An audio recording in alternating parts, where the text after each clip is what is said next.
Number 5, Josh O'Brien.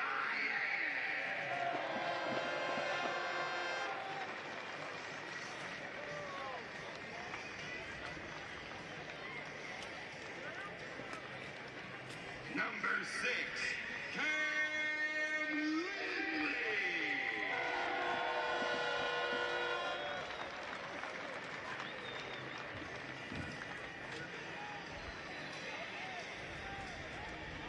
Number 9, Charlie Shaw.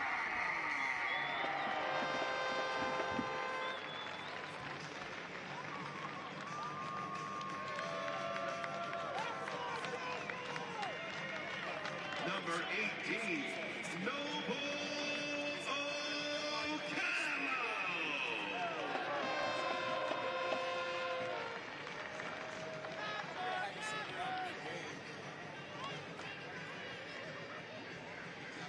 Number 20, Dylan Singh.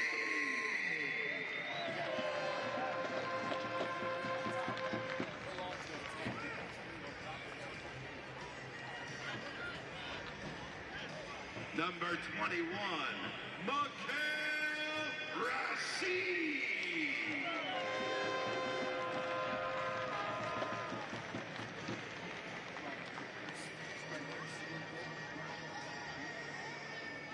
Number 27, Bruno Rendon.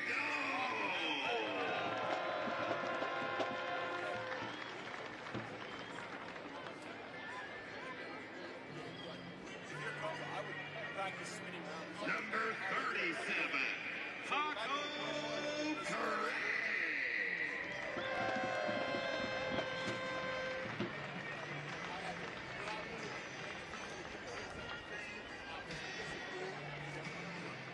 And the captain for your Indy 11, wearing number 14, Nathan Cohen. The head coach of Indy 11 is Sean McCauley. Indy 11 assistant coaches are Bill Presser and Jason Perry. The goalkeeper coach is Andy Swift. The head athletic trainer for Indy 11 is Josh Franca.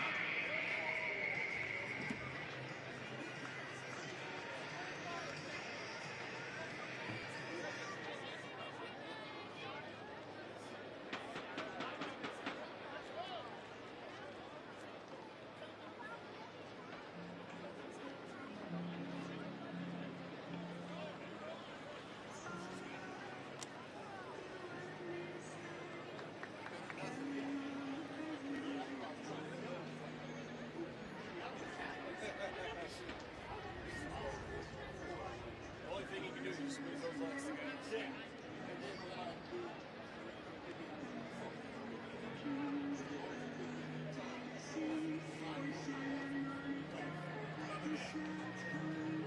Please be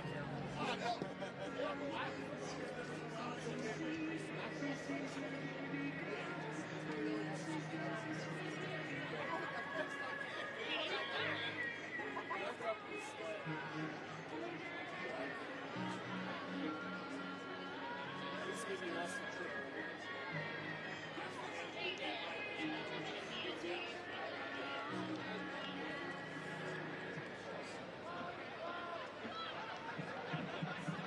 Roll a gap tape.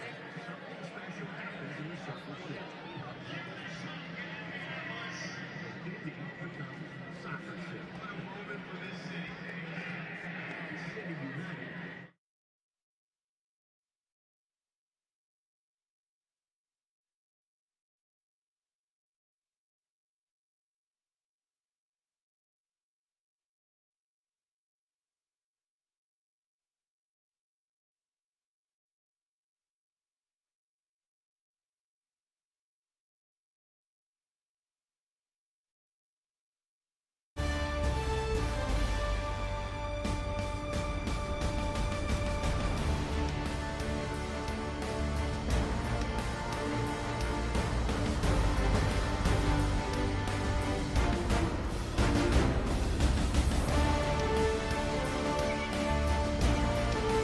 It is the home opener in downtown Indianapolis for the Indy 11. You would not know it by the weather. It feels like May. We will most certainly take it.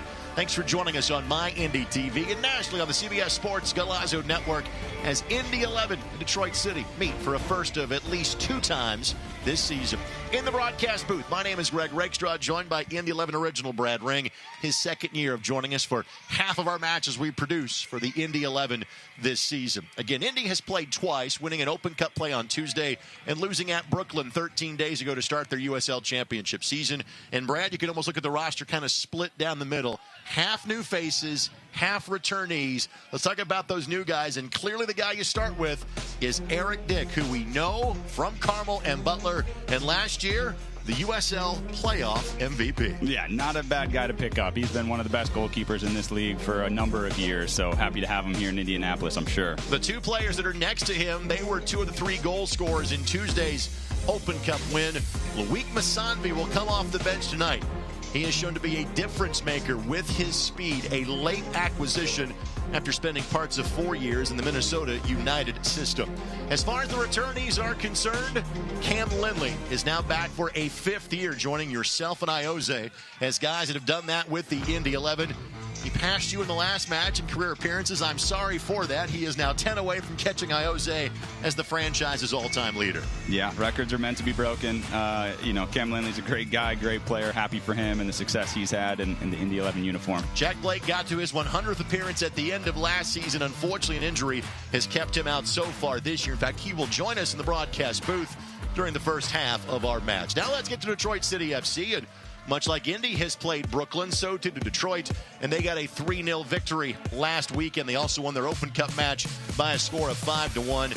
They've got some long-standing pieces missing, not to mention Aiden Stanley, who was here and suffered that knee injury in May of last season. But a constant back from last year is Darren Smith. 10 goals last year, 1 against the Indy 11. He had a brace in last week's win. Yeah, he's the guy up top for them for sure. He's a handful. Our kind of back line in Indianapolis is going to have their hands full with him up top. The general thought is that this might be kind of a lower-scoring Indy 11 team this year. This could be a race to a first goal tonight in this home opener for the Indy 11. Again, the weather could not be more perfect. We hope the level of soccer matches from both of these 2 teams. Starting lineups, opening kickoff from Indianapolis. Come your way next as you're watching on My Indy TV.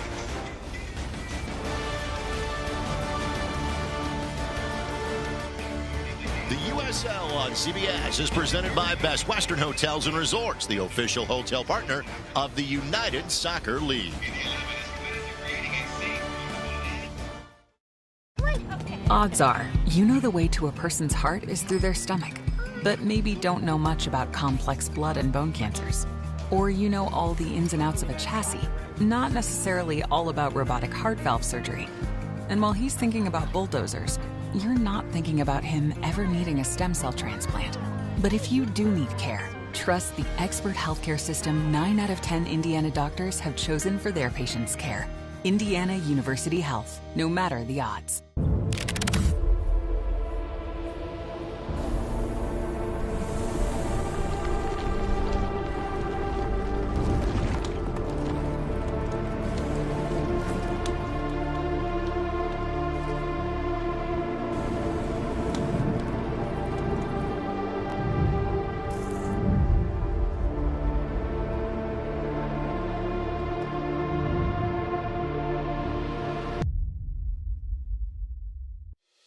Every place has a purpose, and the people who inhabit those places have their own reasons for being there. The last thing on their minds should be concerns about the safety of the places they are in. When it comes to security and safety for all the places that matter, Dormakaba offers a seamless flow of integrated solutions that allow people to move securely about their daily lives. Because the places that matter to you matter to us. AES Indiana is dedicated to providing you with smart energy solutions that power our lives. Our energy efficiency programs help you save energy and money. From rebates on lighting and smart thermostats to appliance pickup and recycling, you can take advantage of cleaner, more cost-effective energy solutions right here, right now. IPL is now AES Indiana. We are accelerating the future of energy together. Tonight's match is presented by your Central Indiana Ford dealers, a proud sponsor of Indy 11 Soccer. Visit your local Central Indiana Ford dealer today. And by IU Health. Indiana University Health is proud to be the official health care and sports medicine provider of the Indy 11, supporting athletes in our community with expert orthopedic and sports injury care close to home.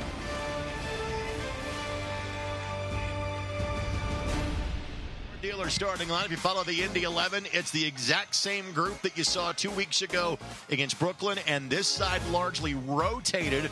Only a couple of players started Tuesday night in the Open Cup victory against the Des Moines Menace. Detroit City goes with the exact same idea. They won 3-0 on Saturday. They trot out the exact same group. Again, Smith is the guy they will play through up top. Herrera gets the nod in goal for a second consecutive match. Our match is underway, but we'll have a momentary delay before things get started. So with that, it gives us a chance to get to our keys to the match, presented by your Central Indiana Ford dealers, proud sponsor of Indy 11 Soccer. Visit your local Central Indiana Ford dealer today.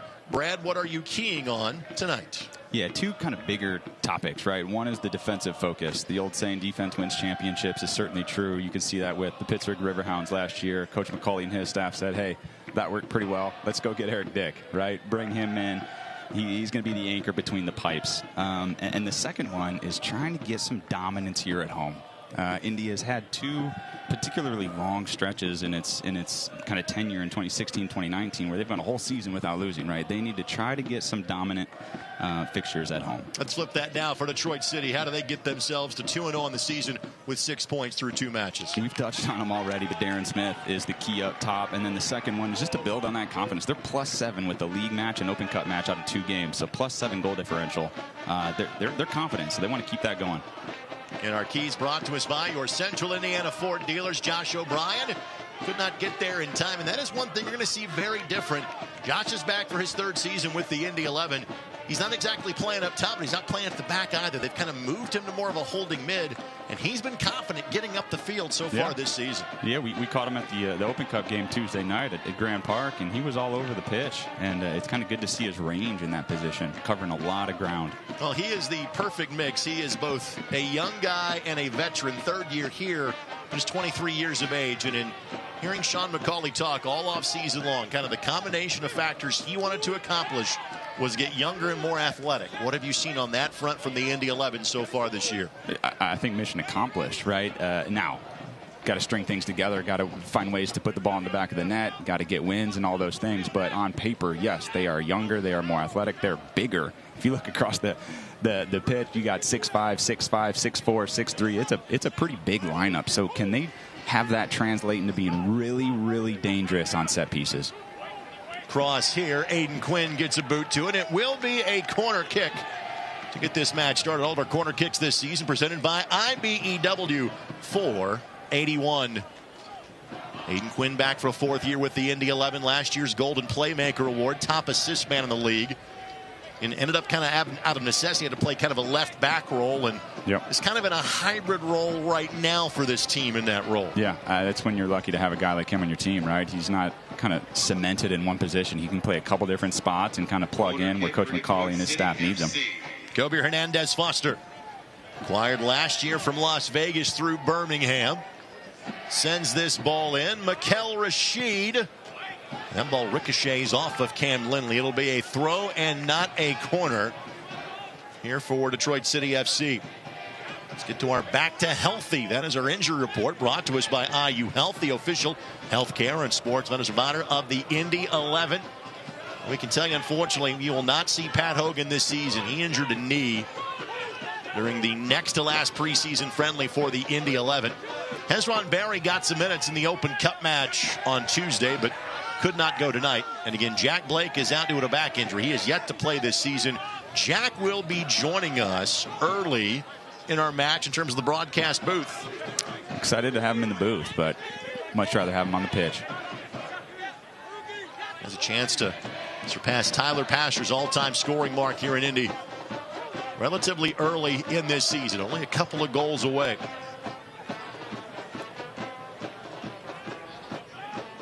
Just in the feeling out process of this match. Indy 11 Soccer, sponsored by Dormakaba, for every place that matters. You can kind of see how Indy's lining up with the back, kind of flat back four. Cam Lindley sitting right in front of them. And a number of players ready to attack. So slightly more, I think, offensive look to it here early. Good look at Eric Dick on your screen before we show you Sean McCauley. And Eric played here briefly in 2021 while on loan from the Columbus Crew. And his career has taken a massive step forward as Mikel Rashid was fouled by a Detroit City player. That was Smith that committed the infraction. Eric was the Golden Glove winner in 2024 and then proceeded to go through 4 weeks of playoffs without allowing a goal.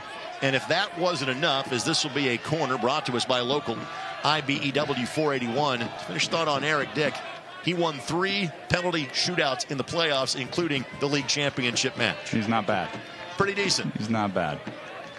Got an early corner kick here for Indy. Let's see if they can kind of use that size that I mentioned in the keys for the game. See if they can get on the end of this.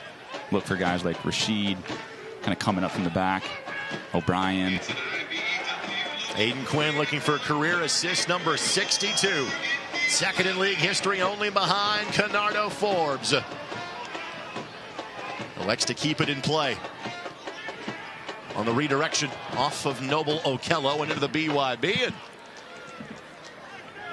goal kick coming here for Carlos Herrera.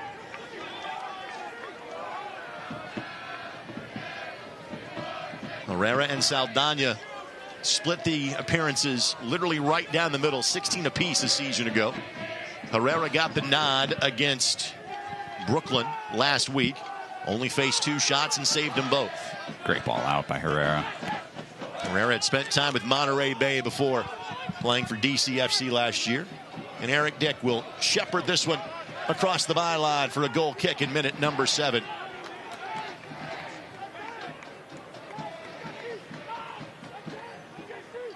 You don't see that much. Goalkeeper coming outside the 18 and shielding it out. Love it by Eric Dick, though. He's not just sitting on the line. He's coming out, taking care of long balls over the top. To look at Sean McCauley beginning his 3rd season as the man in charge of the Indy 11.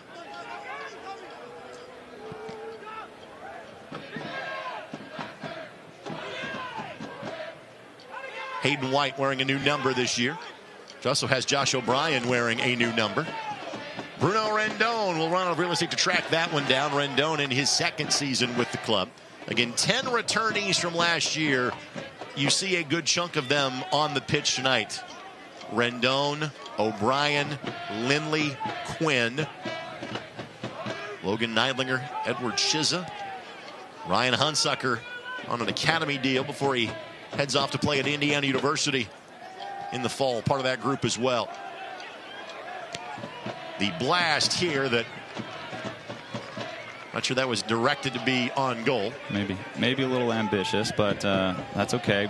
Getting back to Rendon, I think he's primed for a big year. He could take another step in his career and just be really consistent. He's very dangerous going forward off the right wing. Rendon was the League One Defender of the Year for your former teammate Eamon Zayed 2 years ago for Northern Colorado. Had 3 goals last year. Counter opportunity here that O'Brien sweeps back. And Dylan Singh, one of the new faces. Opportunity here for Detroit City. Paco Craig takes no chances, and after watching Paco make plays like that for opposing teams for many years, it's nice to see the veteran do that here in Indianapolis. Danny Dicchio, head coach of Detroit City FC, the man that forever will have the first goal in the history of Toronto FC. Detroit City's resume has been pretty impressive as we have another corner kick, which is brought to us by IBEW 481. This is Detroit City's 5th year in the championship. They have made the playoffs in each of the previous 4 seasons. It's not easy to do. They have a good franchise up there. Good coaches, good players. Bending ball in.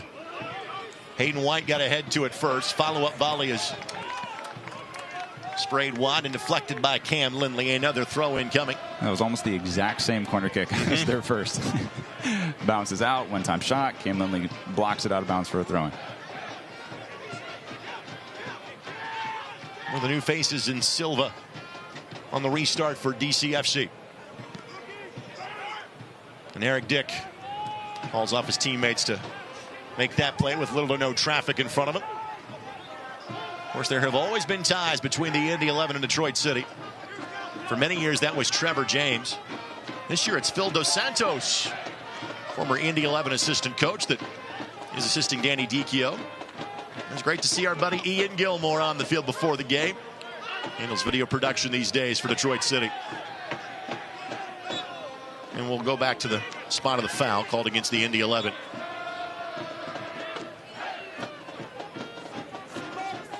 You see Phil just to the left and standing up.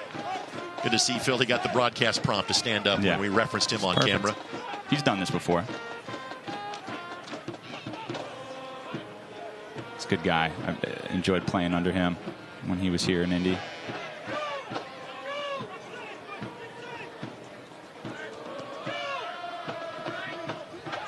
Maxi Rodriguez, after 1 year of playing for Rhode Island, had a solid year, but frankly just didn't match the numbers he had in previous years in Detroit. Turns back to play for La Rouge. Atez Diouf couldn't work his way around Hayden White. Hayden in his third season with the Indy 11. Dealt with injuries and really kind of played about half a year last year, did Hayden. Player that has significant experience of playing in England.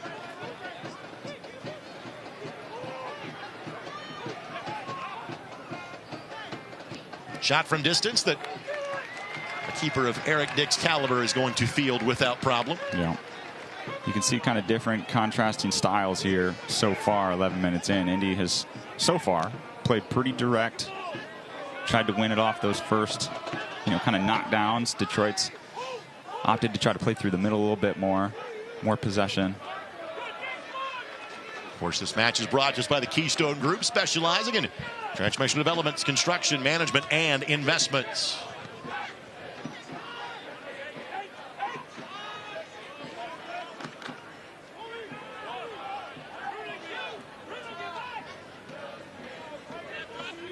First real bit of space in the midfield here for Detroit City.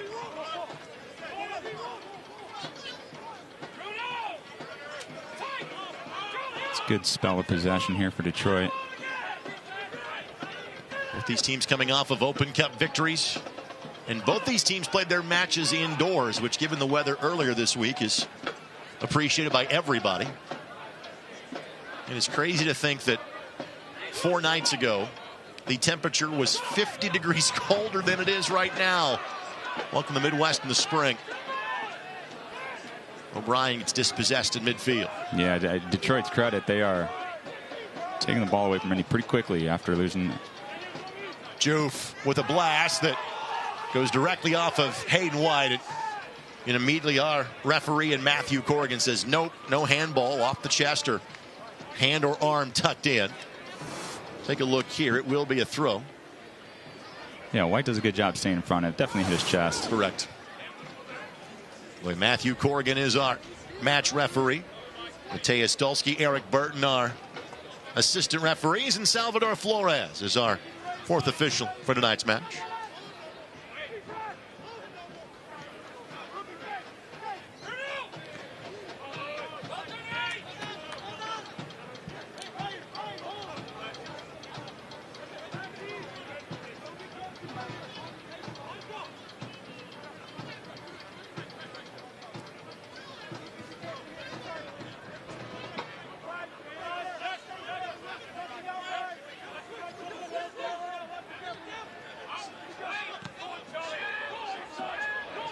Good clearance here by Cam Lilly, getting Indy up the field.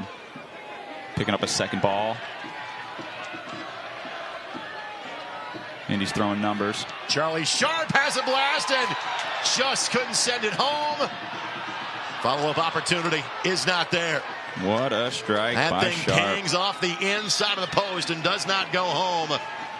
Charlie Sharp, who had his first Indy 11 tally, the third of the night in the Open Cup win on Tuesday, led the team in shots with 4 against Brooklyn.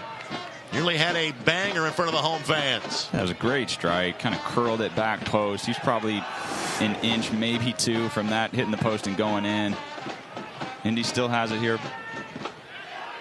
Sharp and Dylan Singh were teammates together in their days in Western Michigan not that long ago. Charlie spent time in the Toronto organization last couple of years and finished his year on loan in the championship with the Tampa Bay Rowdies.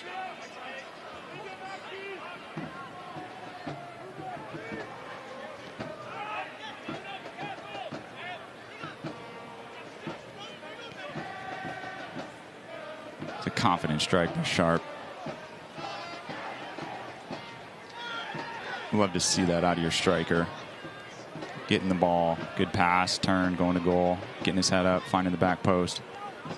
Unlucky not to put that one in. Looks like we've got another corner kick here for Detroit. This is their third here early in the game. Corner kick for Detroit City FC.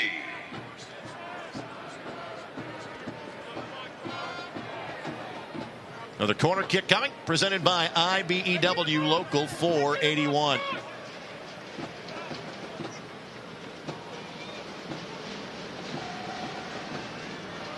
This time they'll go short, will Detroit.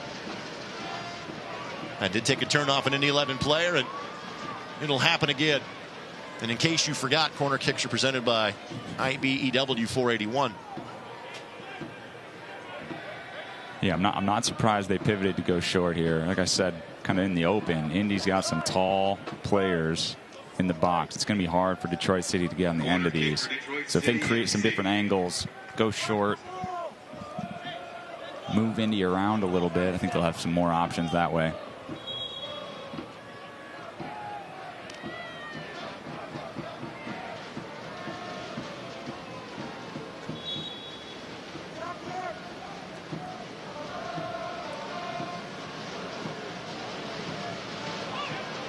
Lindley will square that one away.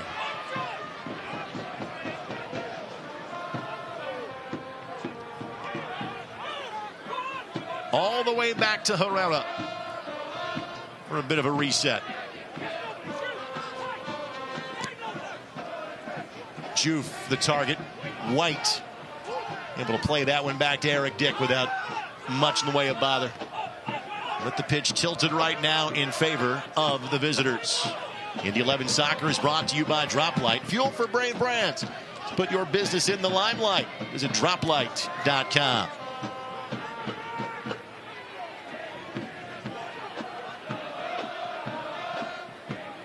Long distance ball for Rendon.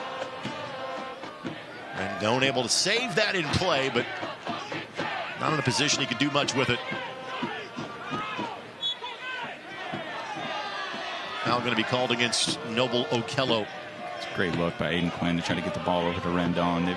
Indy's had besides that sharp attack on the counter, they've had a hard time kind of controlling the ball. So I think a veteran like Quinn gets his head up and he said, hey, let's find one of our attacking guys flying down the right side. It was just maybe 5-10 yards too long. Only one quality chance so far for the Indy 11. Nothing of the spectacular save variety needed just yet from Eric Dick. He is being reminded of when you play here this time of year for the Indy 11, a hat may be required.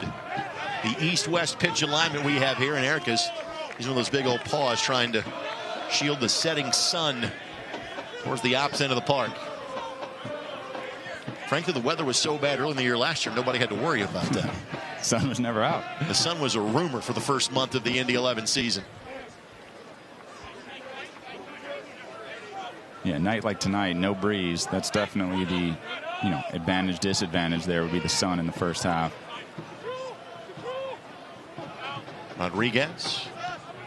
He and Lindley ping-pong that ball around and swept a little bit further to safety. Quinn the read and deemed that he used his arm to help bring that down. Like the ref got that one right. Quinn's not going to like it, but he got that one right.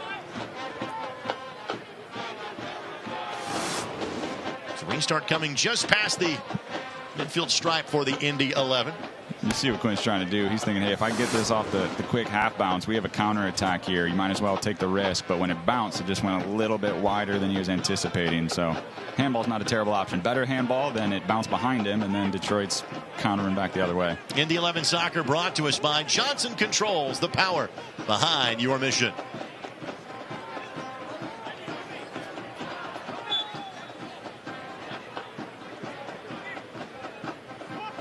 Williams. It's a tough spot to deliver it in the box with it being so central, but Detroit kind of opts to hit it wide for a header across. Amu Mensah steers that one in. Singh, and then Quinn will help steer it for a throw in.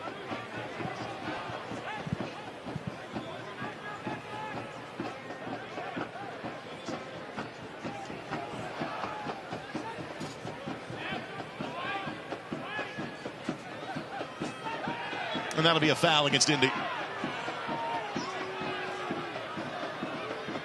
Dylan Singh and Charlie Sharp, teammates that he's at Western Michigan. Dylan spent the last couple of years playing for Charlotte's squad in MLS Next Pro. Those were two of the first signings announced by the Indy 11 during the course of the offseason. Yeah, you'd like to see those guys, those two in particular, in Indy 11's attack, try to combine a little bit more. They haven't been able to find each other and connect and kind of maintain possession for Indy here yet. Game's still young, but I know that's something Coach McCall would be hoping for here. Yamazaki was the player that was injured that time for Detroit City. Much like Bruno Rendon for Indy, he too played for Eamon Zayed at Northern Colorado, and want to wish Eamon the best of luck in Corpus Christi in League One this year. Free kick presented by our friends at Cornerstone Family Dentistry. It was a cavity free kick. Cornerstone Family Dentistry with locations in Carmel, Indianapolis, and Danville. Here's Rendon, and his speed is going to be a big part of the attack for the Indy 11, and that, I think, was going to be a throw-in for the Indy 11, but it ends up being a foul, and it's O'Brien that draws it. Yeah, O'Brien does well there. He's kind of running towards the sidelines with not many options. And normally this is where we say, hey, your best bet is to look for Jack Blake. The good news is we found him. The bad news is he's up here with us, the man who made his 100th appearance for the Indy 11 in last year's finale against Orange County. He joins us now because he's dealing with a back issue the last couple of weeks. So first things first, how you feeling? Feeling much better, thanks. Yeah, thanks for having me on here. What is it like to be watching a game from this view and not on the pitch? I think I'm more nervous up here than I am down there. I think it's not where I want to be. It's because you can't impact it, you know. Yeah. Lindley steers it in, headed down, trying to make a turn, and just steering it wide. All right, we're putting the analyst role. What'd you see there, partner? Well, it was good hold-up play there. Was it Charles? Yeah, he does really well there. Just doesn't panic. And yeah, a little snapshot. It's unlucky. He took a great shot 5 minutes ago off the post, and I think he's feeling confident from that goal against Des Moines Menace, and yeah, I think he's been looking sharp. I like, first of all, well done to use his last name there in the tease by Sharp, and I also was impressed by your formality of calling him Charles. All right, here's an opportunity for the Indy 11. We'll finish that thought in a matter of moments. Singh could not slide it through to Rendon. What is it like for you being back here now for a fourth year, Jack? Yeah, it's great. You know, we've been really feeling a big part of this club for fourth season now, and yeah, hoping to continue to push it forward. You know, it's a great turnout tonight, beautiful weather, perfect night for footy, and yeah, it's I'm really happy to be back another year. Long distance ball that does not work its way through. Again, Brad and I have touched on this. I'm interested to get your perspective on the subject. And it's a mix. About half the guys are back from last year, other half are new. The idea was to get a little bit younger, a little bit more athletic. What are you seeing out of that mix so far? Yeah, I think there's a nice balance of the experienced players, players that have been here a few years. You know, when you bring new players in, it's important to have players that have been here that can sort of pass the culture over and sort of demonstrate what it is to be an Indy 11 player. And I think, you know, we've got good lads here to do that. The boys that have joined us have been really, really good, really fresh, bring lots of energy, and yeah, we've been gelling. Advantage is being played. That would have been a foul on Hayden Wine. Instead, it'll be a corner kick. Our corners brought to us by IBEW 481. Yeah, another thing I noticed about this roster is the size. We got some big guys on the team this year. Is that something that's been a focal point in some of the training sessions, really being dangerous on set pieces? Yeah, we got a few basketball players. Yeah, they're definitely dangerous on set pieces. You know, that's something we pride ourselves on. We've been practicing a lot, and as you can see in modern day football now, the emphasis on set pieces is huge. And I think if we can use that to our advantage, that'll hold us in good stead. Ryan Williams will take the corner here for Detroit City FC. Jack Blake kind enough to join us here in the opening moments of half number 1. We'll see him back on the pitch for the Indy 11 very soon. Bending ball in that got to an Indy 11 head first. Detroit elects to keep that ball in play. Good looking ball back post that Eric Dick can simply watch track across the byline. All right, rehab, how's it going for you? Yeah, it's going well. Had to be patient at the first few weeks. This is coming to my 4th week. I'm just about to return to the grass, so hoping to be joining the boys up here soon. On the road at Hartford next week for the Indy 11 Open Cup play against Union Omaha on March 31st. Then here for the Pittsburgh Riverhounds on April the 4th. Partner, we'll let you go enjoy the game, although enjoy I know is a loose term because you're not playing in it. It's great to see you. Don't do this again. Get back out there soon, okay? Thank you. Appreciate it. Jack Blake kind enough to join us. And foul going to be called just outside of the 18 against Dylan Sings. Kind of a good chance to rejoin the match. And here is a golden opportunity at the edge of the 18 for the Indy 11. See a replay here. Ball in. Does a good job, Sings, kind of jumping on the second one. An unnecessary foul, to be honest, by Detroit, but a really dangerous set-piece opportunity here for Indy. Obviously within striking distance. Looks like we got Aiden Quinn, and I believe that's Cam Lindley over the ball. So a lefty and a righty, giving the goalkeeper some different things to think about. A cavity free kick brought to us by Cornerstone Family Dentistry. Locations in Carmel, Indianapolis, and Danville. When you go to the dentist, you're hoping to avoid a cavity. That's the opposite of what Quinn and Lindley are trying to find some space. From this distance, it is often Aiden Quinn with the left foot. Just shy of 60 goals in his championship career. Won't get one here. The redirection. And Aiden had 9 goals in his first season with the Indy 11 in 2023. Most of those, not all, were from the spot. Ball eventually finds its way to Bruno Rendon. That'll be blasted. Corner or throw. It is a corner, which means it's presented by local IBEW 481. One of the hard things when there is a foul that close to the 18 is sometimes it's difficult to get the ball up over the wall and then back down again on frame. So you could tell Quinn hit the wall on that one. The wall did their job. Kudos to them for standing strong. Ball in traffic. Swept away for a moment. Tonight's match is brought to us by your Central Indiana Ford dealers, a proud sponsor of Indy 11 soccer. Visit your local Central Indiana Ford dealer today. Looks like Indy 11 players were maybe griping for a foul or a handball. I couldn't quite tell from here, but the ref said no go, play on. No, just like there wasn't one against Hayden White earlier, saying. Right, yeah. No, I think the ref's doing a great job here. I'm still mesmerized by the caliber of the weather tonight. You and I were likening this to the opening night of the Indy 11 nearly 12 years ago. A, I can't believe you and I are that old. And B, that was nothing but sunshine, and the same thing here this evening. This is Amu Mensah, one of the longest standing members of Detroit City FC. You've got that core with the Indy 11, Lindley, Quinn, and Blake. Several guys like that for LaRouge. At the edge of the 18, ball sliding forward and nothing doing there. Defender there did a good job, just kind of keeping him, Singh going wide, keeping him on his left foot, not letting him cut back in. You could tell he was kind of looking to try to cut back maybe in on his right, but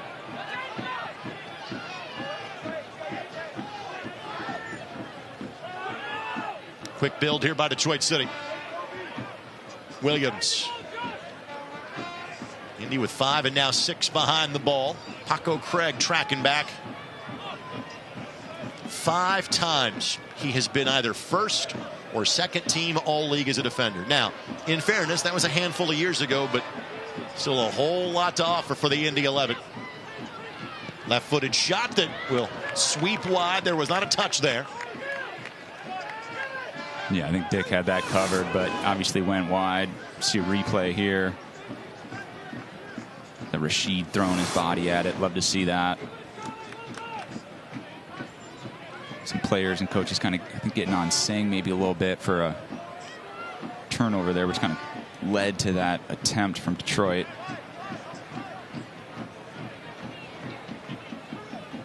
Eric letting his team get up the park, and you made this reference earlier. This may not be a year to build from the back for the Indy 11. This may be the long ball and go get it.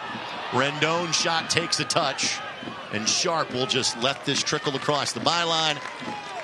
And our friends at IBEW 481 are getting their money's worth. Another corner kick. We have had several of those in both directions in the opening third of this match. Kind of a long ball, no nothing ball over the top, but Rendon and Sharp are fighting for it, and Rendon gets his foot on it. Directed out. You see Quinn making the long track from the left side of the pitch over for the in-swinging left-footed service. We have seen this team be the possession team. I don't think that's this group. Bending ball in, the Detroit got to first. Quinn's got to get those up a little bit. Most of them are hitting that near post. Lindley hits the fast forward button. Good ball in. Amu Mensah got there for Detroit City. Blast does not get through. Hayden White expertly finds Aiden Quinn, who always knows where the pocket of space is. At the edge of the 18, slow roller from Bruno Rendon that, again, was not a threatening ball. More of a stat pattern for Carlos Herrera. I don't know how Hayden Quinn knew Rendon was out there, but a nice little move to get a little window for a shot on his right foot. Just didn't get all of it, and it was right at the goalkeeper. Aiden Quinn always knows all of the angles. And again, you played with Iosi for 1 year. And basically, in the history of Indy and the USL Championship, either Iosi or Aiden Quinn have been on the team. Think of having that level of left foot on your team for 9 years. What those two guys have been able to do. Yeah, the Indy fan base has been spoiled. Absolutely. Both just such sophisticated left foot.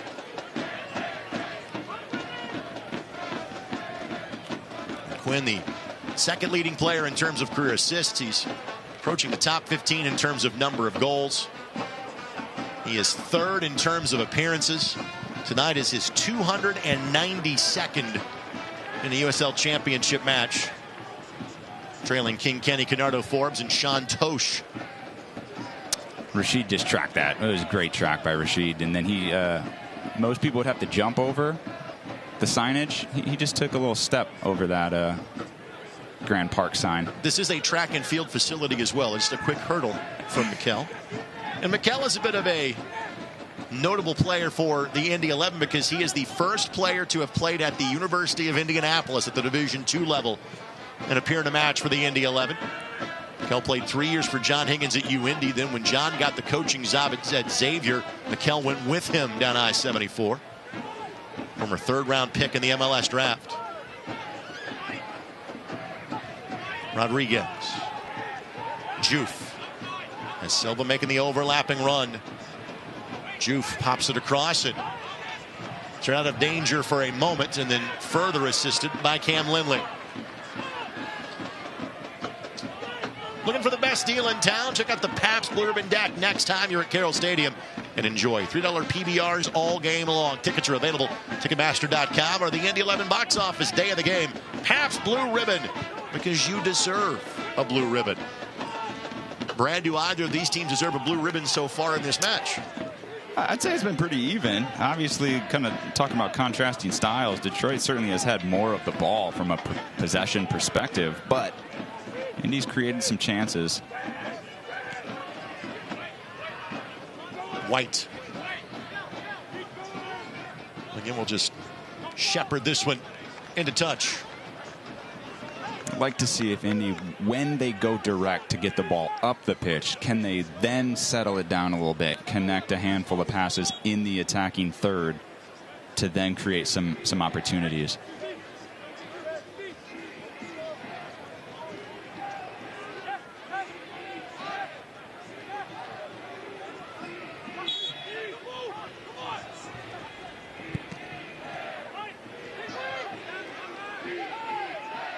Eight shots taken by the Indy 11 so far, just one of those on target.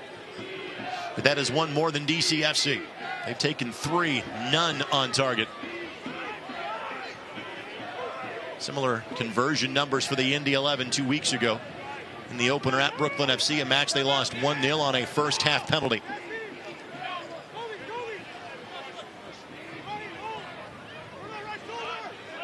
Juf trying to wait for a window. Cam Lindley doing a good job just staying in front. Don't have to win the ball. Just stay in front, delay, wait for help defenders. Good communication by the Indy 11 defenders as well. Kind of switching off on men and not kind of buying the overlap. Kobe Hernandez Foster. Yeah, Possession has been tilted in favor of Detroit so far. Yeah, absolutely. And that's, well, kind of look here. Yamazaki goes down, and again, not enough in it. And now you've got a counter going the other direction.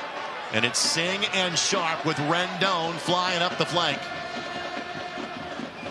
Now O'Brien into the mix. Good combination. Rendon. Okello. Didn't get as much on it as he would have liked to. Double Okello. Grew up in Canada. In fact, he and Pacers guard Andrew Nemhard played youth soccer together. There was a great jersey swap those guys had a handful of days ago. Noble spent many years in the TFC system, playing both for the MLS squad and either here in the championship or in Next Pro. Noble spent last year playing in Phoenix.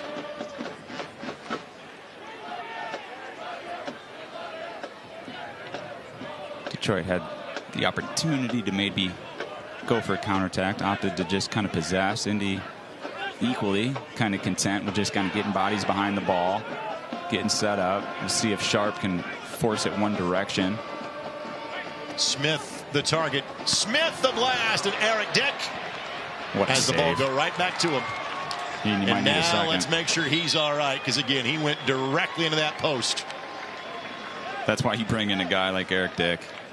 That was a heck of a shot, but he had it covered. Goalkeepers always tend to be a bit more sizable than field position players. Eric Dick is more sizable than most. You almost feel bad for the post in that exchange. I mean, Smith got all of that. That was a heck of a strike. That's a potentially a goal with many other goalkeepers, but Eric Dick's size and ability to read the play and get over and grab that was unbelievable, and exactly why bring a guy like that in. And again, he nearly was here 2 years ago, but it ended up being very beneficial for him to go play for Bob Lilly, our friend and your former teammate John Bush. Rendon really sliced that into the upper right-hand corner. Rick Air Battalion approves of the effort. But to finish the thought on Eric Dick, he just needed to get reps, and he was the guy in Pittsburgh each of the last 2 years. And now, Brad, you don't get very long into the list of goalkeepers in this league before Eric comes up. You talk about being the best, and it's probably an oversimplification. But frankly, it's almost like, hey, don't take a penalty because you feel good that that guy's going to save it in the run of play. There's a month's worth of proof from last year's postseason that he can do exactly that. Yeah, I mean, he easily top 5, top 3 goalkeeper past couple of years. He brings a level of comfort to the Indy 11 back line, right? It's almost like, go ahead and shoot it from 30, 25 out. Eric's got everything from that range, right? So we've seen it here so far with the shutout here through 39 minutes. Kind of to your point, kicking things off, kind of anticipated a low-scoring game. That's certainly what we've seen.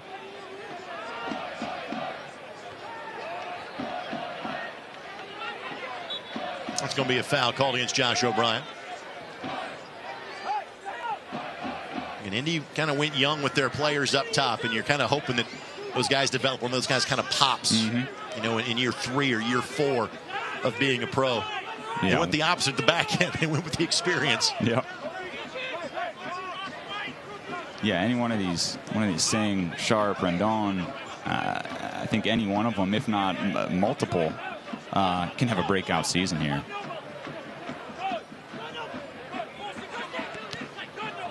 Good work by Okello just to get in the way. Turf monster guy. Let's hope he's all right. Seems to be. Okello did kind of bang up his wrist a little bit in the Open Cup match on Tuesday. He played just the second 45 and scored. It was he, Masanvi, and Sharp, the players that got goals against the Des Moines Menace. Yeah, I tell you what, Masanvi looked good in that game. He was an absolute spark plug. It's going to be off of Amu Mensah. Throw in coming for the Indy 11. Soccer Saturday. It's a good show. It's been around for 12 years or so. It's on 93.5 and 107.5 The Fan. Today the show included Noble Okello, Sean McCauley, and the armchair analyst Matthew Doyle. Listen to it live or find it wherever you get your favorite podcast.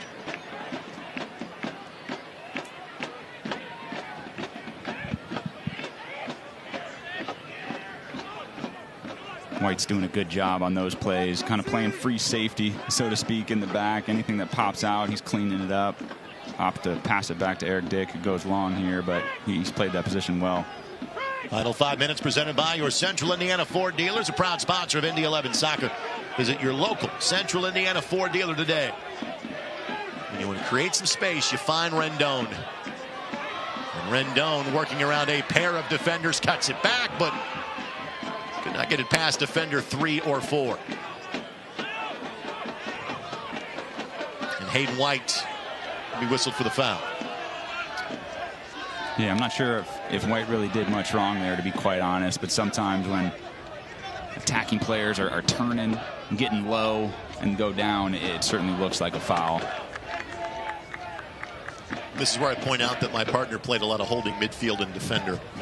I always err on the side of the defensive player. Tries to go the, the understanding, and even though it's been a few years since your playing days. Oh, yeah. Although I did hear you got carded in a youth match today. I did, Rake. That was the low moment. I've coached youth soccer for a good 10 plus years. Never have gotten a card, even reprimanded, but I got my first yellow as a coach. This has turned into a confessional moment on the broadcast. I got to get it off my chest. It feels good. I blame the other parents. They were encouraging me. Always. It's always the parents' fault. It's not my fault. Greg Rakestraw, Brad Wing with you on My Indy TV, and our audience joining us through CBS Sports Golazo and Paramount Plus. We'll be back with you for another season. We'll produce a total of 20 matches from the 11 perspective this year. Great combo play by Detroit. Joof the target. Paco Craig gets back and gets involved, and again, not enough in it, says the referee. No, yeah, absolutely not. White, another good job, kind of cleaning things up in the back. Indy countering back, see if they can get the ball to Rendon. He's had some dangerous moments in the counter so far.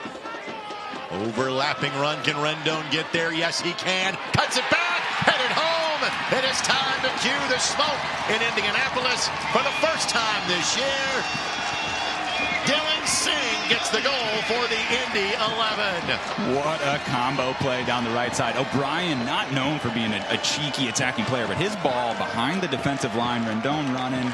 Great goal by Indy. Give Rendon the assist. See him getting it right before over the end line and just attacks it and puts it away. Great header by Singh. See, there's a great ball by Rendon, too. Kind of chips it up, finds him. Sometimes you're prone I'm just going to smack it across the goal and kind of hope for the best or hope one of my guys gets onto it. But Rendon does a great job being composed, getting the head up, and finding Singh, who buries it with the header. Singh had each of 8 goals each of the last 2 years playing in Next Pro. He was the Missouri Valley Conference Player of the Year 3 years ago in Western Michigan. Had 17 goals in his final season as a Bronco. Played 18 minutes on Tuesday. Singh gets the goal here, and all of a sudden, this changes the complexion of the match. Yeah, big-time goal right before halftime. Always want to be dangerous, kind of coming out of the game, going into the half, coming out of the half, ending the game. Those kind of 5-minute spurts there are crucial. Indy capitalizes here at the end of the first half. We'll have some additional time at the end of the half. Our fourth official will show that coming up in less than 60 seconds. Smith looking back post and pinged around, and Hayden White will not be able to do anything with it yet. Now create some space.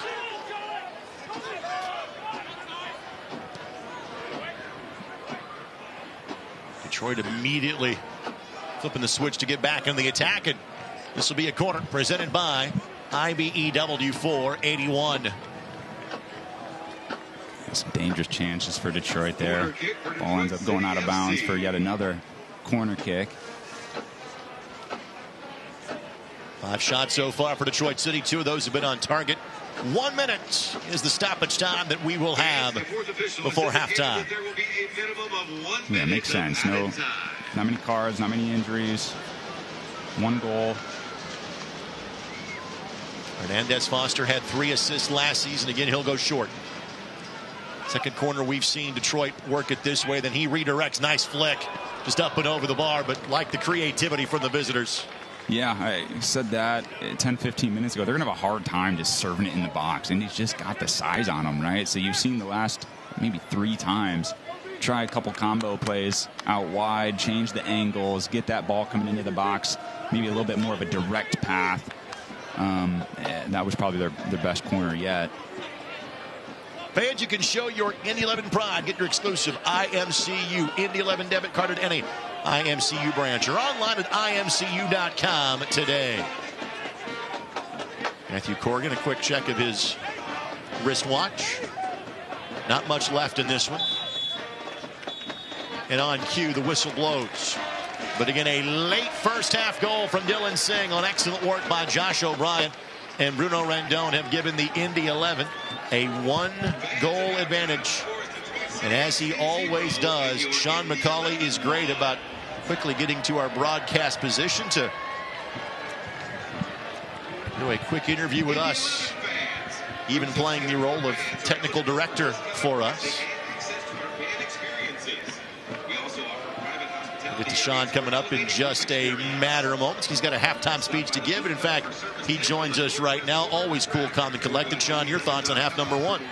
I thought we've done really well in terms of, making it a game, making it, difficult for the opponent to sort of get a foothold in the possession game that they want to play.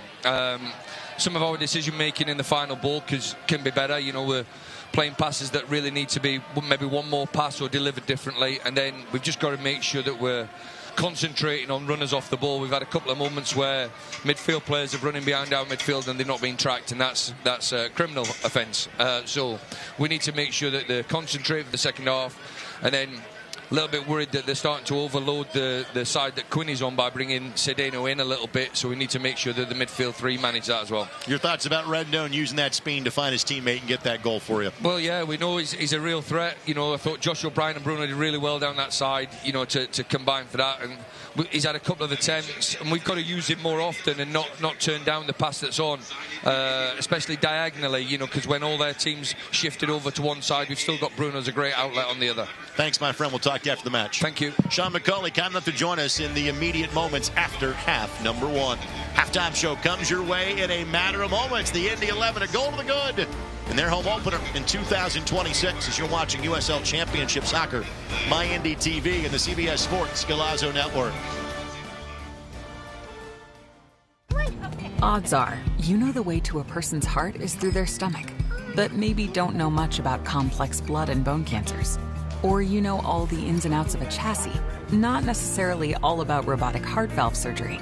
And while he's thinking about bulldozers, you're not thinking about him ever needing a stem cell transplant. But if you do need care, trust the expert healthcare system 9 out of 10 Indiana doctors have chosen for their patients' care. Indiana University Health, no matter the odds.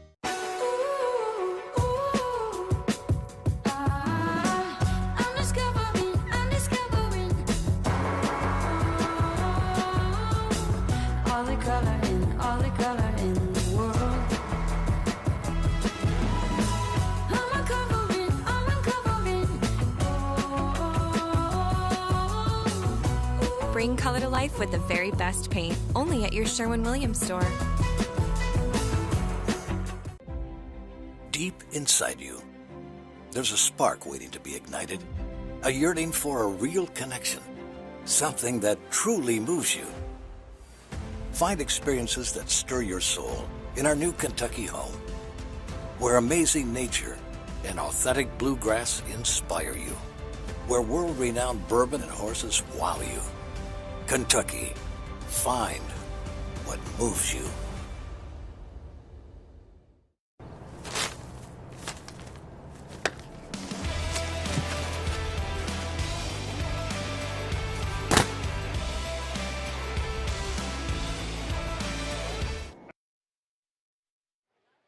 Owning a home can be complicated. Why? Oops. How am I going to explain this to your mother? She hasn't even been gone 2 hours. You know what? I'm just going to call him. Pros for over 80 years. An absolutely gorgeous night in Central Indiana, made better for the home fans by this combination.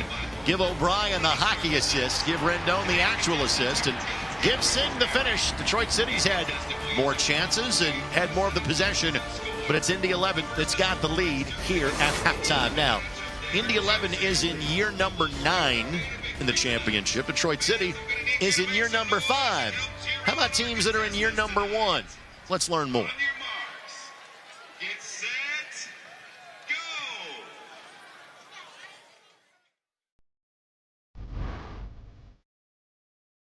As we embark on another long journey to USL titles in the championship and League One, contenders are now joined by even more contenders. 2026 opens the door to 7 new clubs, 2 in the championship, 5 in League One.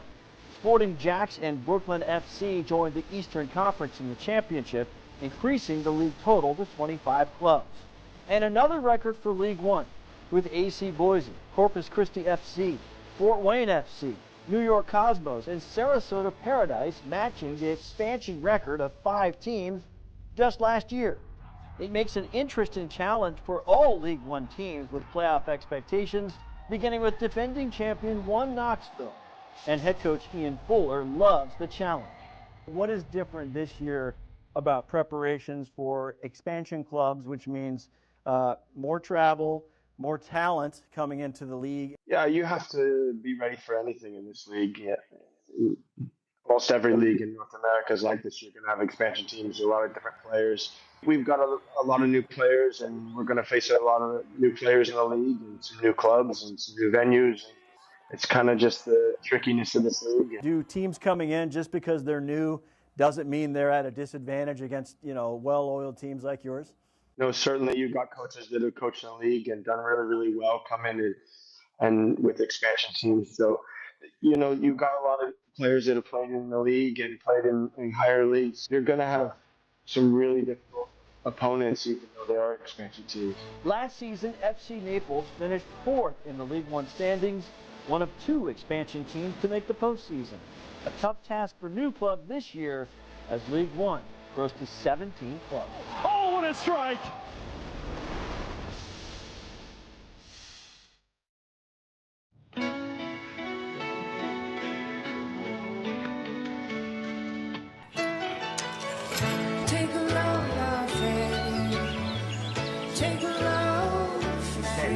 Today, we accomplished nothing. I mean it, not a thing. And it was kind of everything. This spring, stay 3 nights and get a $50 Best Western gift card. Pain doesn't care who you are or why you hurt, but pain can be mastered if you know the way. Fight back with Tiger Balm's legendary herbal power. Trusted for over 100 years, our proven blend of camphor, menthol, and essential oils tames pain with the strength and speed of the Tiger, so that you can rise above pain and get back to living. This is the way of the Tiger. Match day one, it's the season opener of the USL Championship. No time like the present for these teams to make a statement and begin the campaign on the right foot.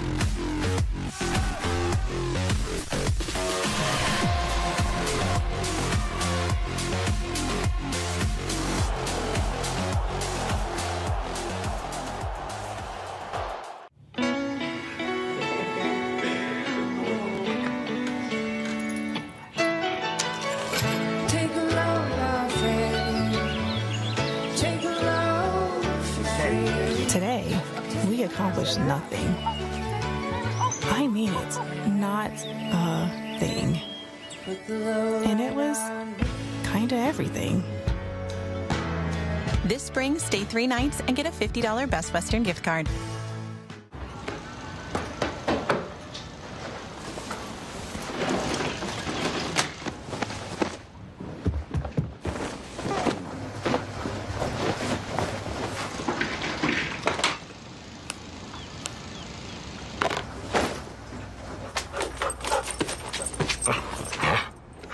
With more features to keep your account safe and secure. Northwest Bank is here for what's next. Good dog. This week on USL All Access, we'll cover the massive news of Louisville City head coach Danny Cruz stepping down to pursue other opportunities in professional soccer.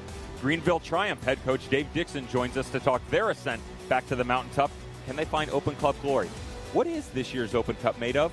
And who in the championship has impressed so far? Who do we need more out of?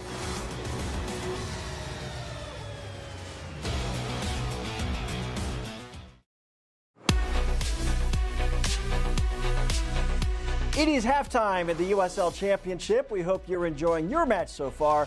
I'm Dan Lucas inside the USL studio with a look at some of the headlines for this week. A new era is underway at Louisville City following the exit of head coach Danny Cruz earlier in the week. Simon Bird was named interim head coach for the back-to-back Players' Shield winners. Bird worked with Cruz since joining Lou City staff in 2021. Monterey Bay has given its young roster core a veteran boost with the signing of midfielder Sebastian Lletget. 33 appearances for the U.S. men's national team during a successful pro career. Lletget subbed on during Monterey's Week 2 match against El Paso Locomotive. Well, the season is still young, but the hot starts are standing out already. How about Rubio Rabin? 3 goals in 2 matches for El Paso.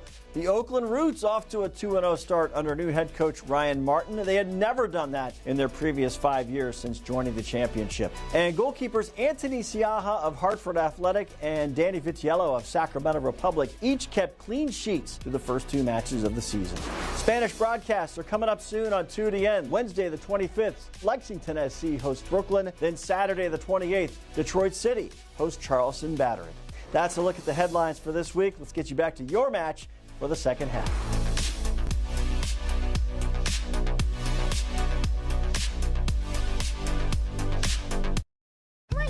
Odds are, you know the way to a person's heart is through their stomach, but maybe don't know much about complex blood and bone cancers. Or you know all the ins and outs of a chassis, not necessarily all about robotic heart valve surgery.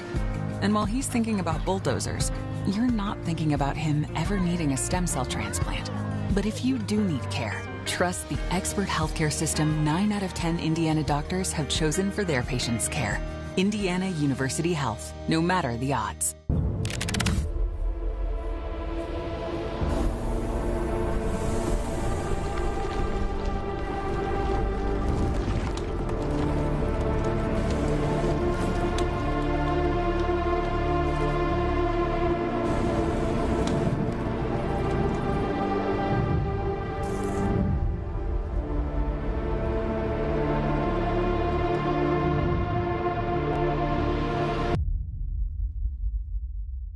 Imagine a health insurance company that could look beyond doctors' offices and hospitals and help its members find what they need to actually live healthier lives, like a stable job, dependable transportation, or a safe place to live.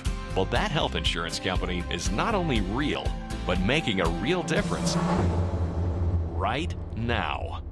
At CareSource, we're removing barriers. We're improving lives. We're reimagining health insurance. AES Indiana is dedicated to providing you with smart energy solutions that power our lives. Our energy efficiency programs help you save energy and money. From rebates on lighting and smart thermostats to appliance pickup and recycling, you can take advantage of cleaner, more cost-effective energy solutions right here, right now. IPL is now AES Indiana. We are accelerating the future of energy together. The USL on CBS is presented by Best Western Hotels and Resorts, the official hotel partner of the United Soccer League.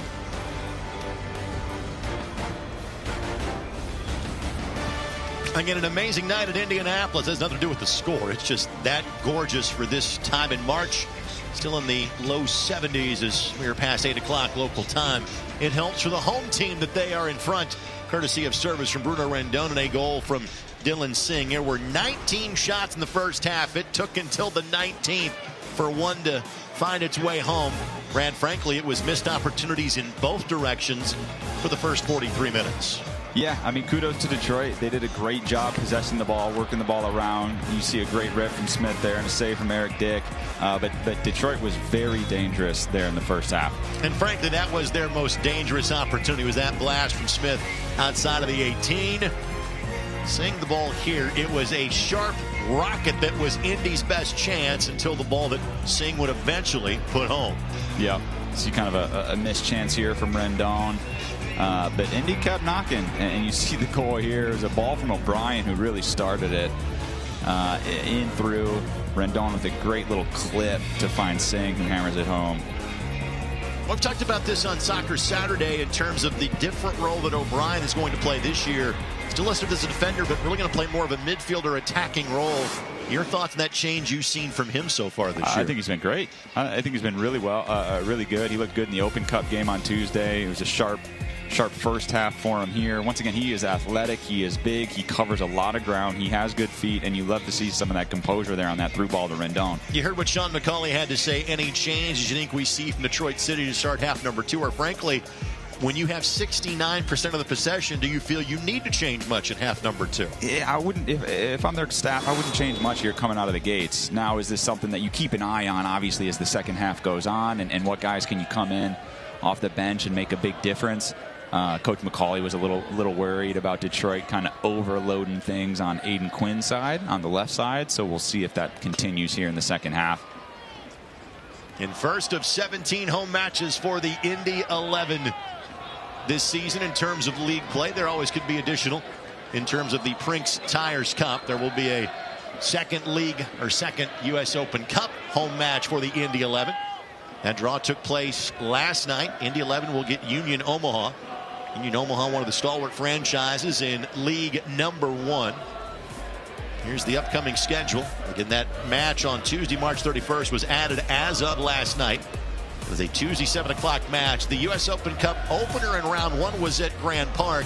This one will be here at Carroll Stadium. The 3 consecutive home matches, March 31st, April 4th, and April 11th. Indy11.com always has more. And after a momentary delay, half number 2 is underway.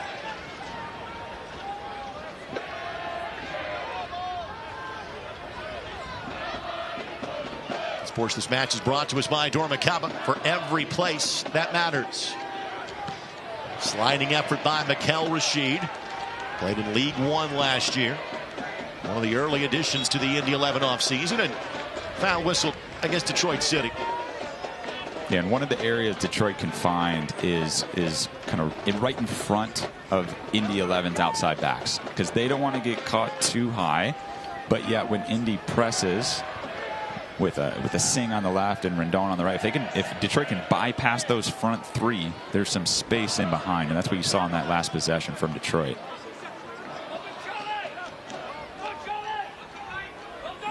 We'll see if Indy has changed much here in terms of defending Detroit's build. I think Detroit did a good job in the first half possessing the ball, nearly 70% possession, which is really, really high. especially on the road.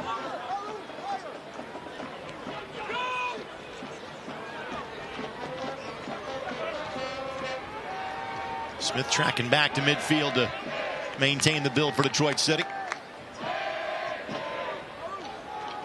These two teams played to a 2-2 draw in this building last year, with Indy scoring twice to level the match when they met in early May. It was an own goal scored by the Indy 11 in Hamtramck in a Detroit City victory.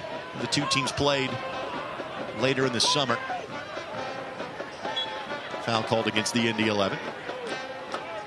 There have been times that these teams have seen each other in terms of Open Cup play as well. That is not the case this time around. Detroit City on to round number 2 as well, in a bit of a compacted Open Cup schedule this year because of the World Cup. A bit fewer teams also, so not all 25 USL Championship squads competing in this year's Open Cup, but both these two are in it. Both these two are on to round number 2. Major League Soccer squads get added in round number 3. Dylan Singh buzzing around the ball, giving Amu Mensah a moment to think about it. Paco Craig going well up the field to help chase Jesse Alcedeno. Here's Yamazaki. And Singh could not slow him down. Yamazaki at the edge of the 18. Craig. And that'll be a foul. Craig was hoping for shoulder to shoulder, didn't get it. This may be the biggest threat that Eric Dick and the Indy 11 have faced tonight. Yeah, Quinn kind of rides him there for a little bit. And yeah, Craig has his arm up, not quite shoulder to shoulder. Absolutely the right call. This cavity free kick is presented by our friends at Cornerstone Family Dentistry. Locations in Carmel, Indianapolis, and Danville.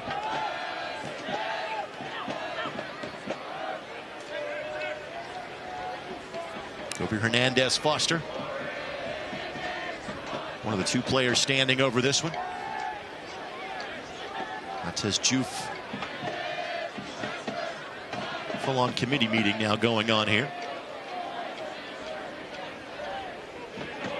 Amu Mensah going to try to maybe create some space in that wall for a bit of a window to strike. Ryan Williams might offer it this one too. And a great look from this angle.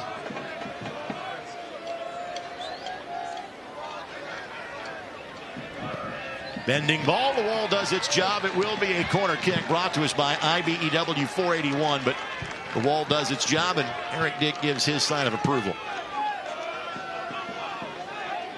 Yeah, dangerous location for sure with that. But the two that we've had so far this game, the wall has stood up to the test. Detroit with a long throw opportunity here, though. Nope, corner kick, I guess. It is Williams that will take it. Turns 35 next month. Native of England, played all 90 minutes last week in the 3-0 victory against league debutants Brooklyn FC. Detroit's definitely looking at what short options they have. Looks like Indy's bringing another guy out here earlier. Something Coach McCauley probably picked up on. And Eric Dick will watch this one. Stray away from the far post. That was Yamazaki. Had a rip from 30 to 35 yards out.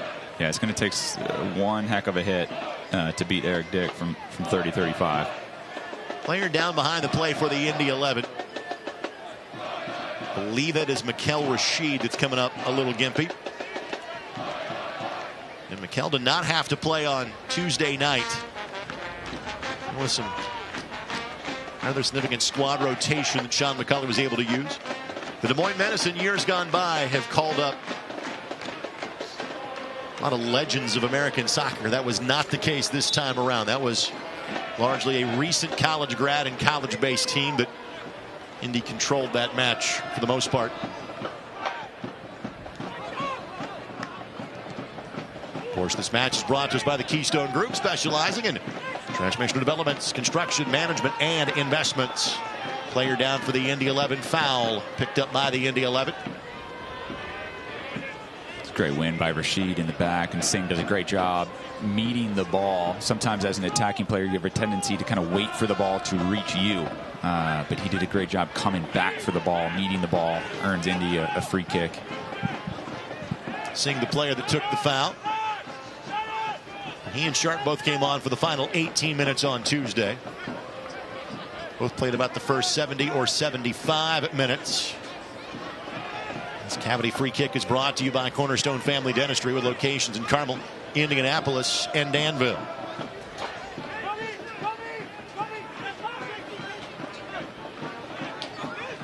I imagine this is going to be a driven ball to the back post for maybe O'Brien to head it back across. Lindley lofts this one in. Steered sideways by Detroit City.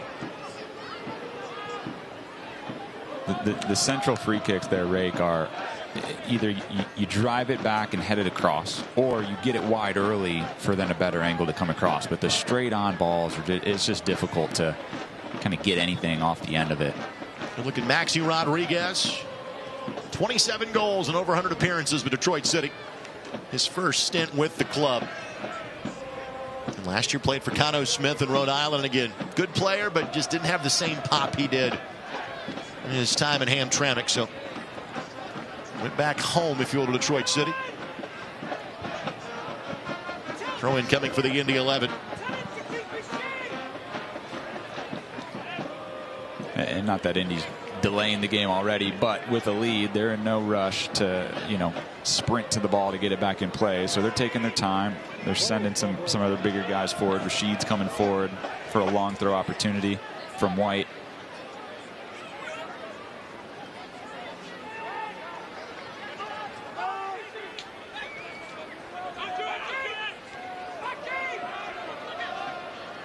Ping-ponging around the edge of the 18.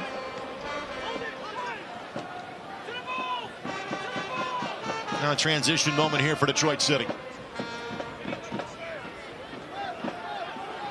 And he quickly has 5 behind the ball, make it 6. Covering the channels, Indy 11 at the back. Hernandez Foster. Williams. Make it 9 behind the ball for Indy now. Inside of the box, and Eric Digby sprawling effort. I don't think that was going to be on target, but you don't want to take the chance. And restart quickly to Aiden Quinn. Aiden wearing the captain's armband. It's basically been on him every time he has played for the Indy 11 in the last 3+ seasons. Yamazaki takes a tumble. We play on.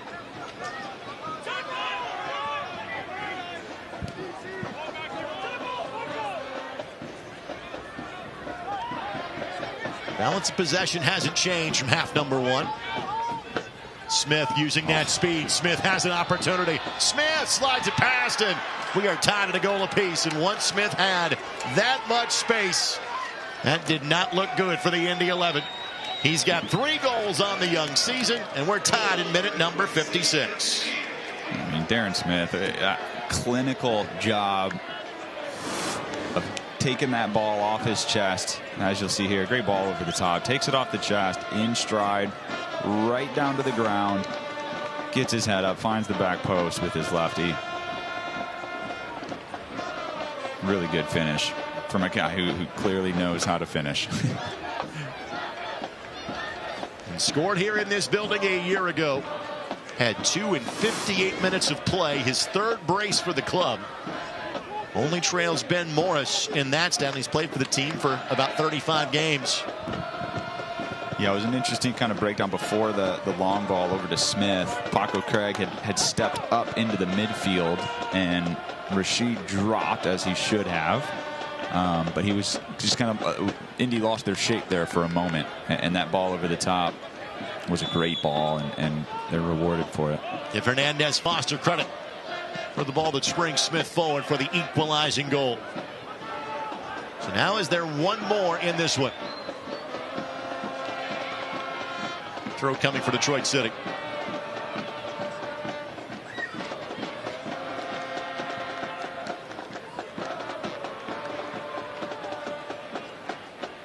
First goal that Indy has given up in the run of play so far this season.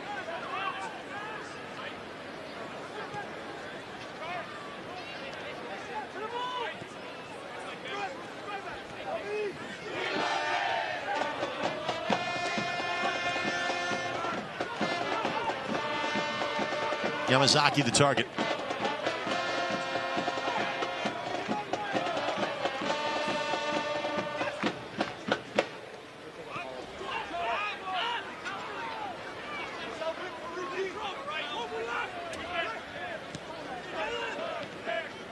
Another extended spell of possession for Detroit. What Sharp is wanting to do up top is, once Detroit takes it to either the left or the right side, kind of cut the field in half and keep it that way.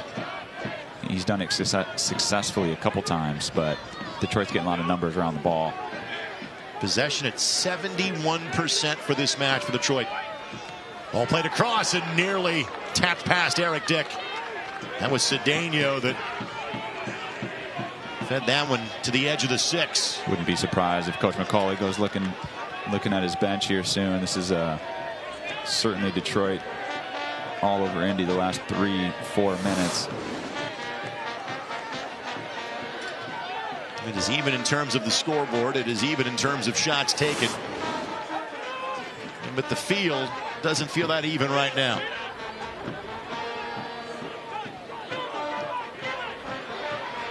Cedeno on the attack again. That one doesn't get through. Not done yet. Ball finds Eric Dick.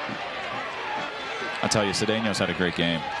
He's been buzzing all over the place. We didn't say his name much in the first half, but he did a good job kind of being some of the catalyst for Detroit in their possession. He's buzzing around, keeping the ball really well for them. Long distance ball for Rendon, and it was Callum Montgomery that got back to knock that one away. Indy 11 Soccer, sponsored by All Occasion Tent Rental, creating lasting memories one event at a time.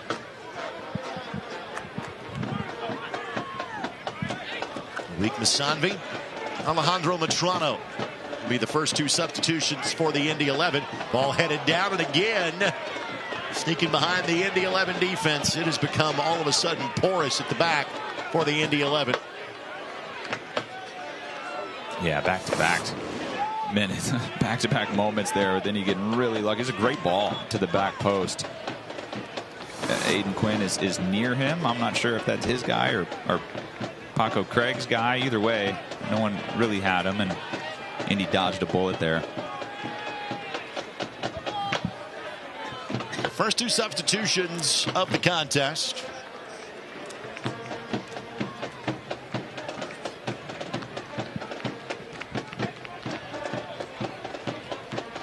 Masanvi comes on for Noble Okello.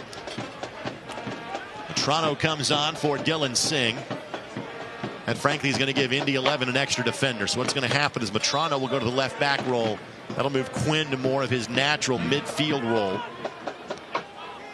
And Masanvi will just go do what he's doing right here. And that's cover a lot of ground in a short amount of time. Masanvi scored in the Open Cup. Takes a blast here. Doesn't get through. Quinn redirects. Everybody stays on side for the Indy 11. Took Masanvi all of 5 seconds to make an impact on the game, and that's what he did. That's what he did Tuesday night in the Open Cup game for the majority of the game. Masanvi is from the nation of Togo, but came to the States at the age of 14. Grew up in Minneapolis, was playing for amateur side Minneapolis City.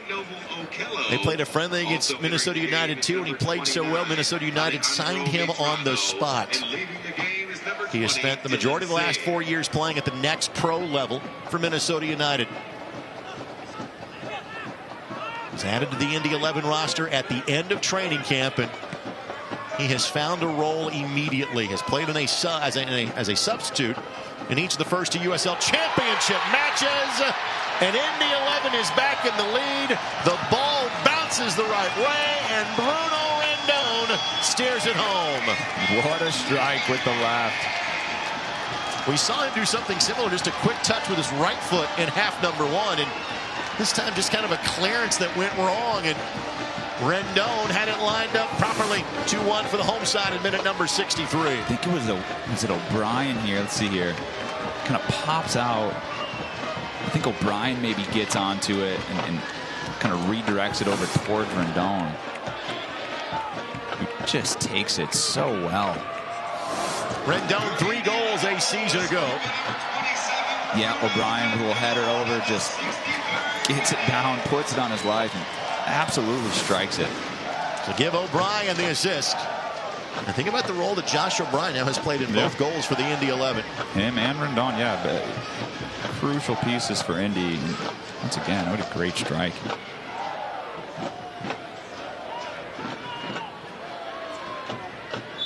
It was a good response from Indy after really taking it for 5-6 minutes. Bring on some subs. Masanvi makes some things happen. Now you see Sharp.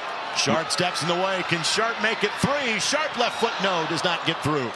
Herrera able to keep it a 1-goal game. It's great work by Herrera. We had a great angle on that rake, and he came out. He was low. He made himself big. Didn't really give Sharp a great window at it.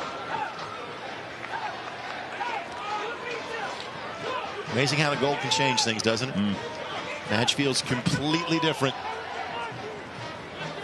Fresh legs of Masanvi and Matrano don't hurt that effort either.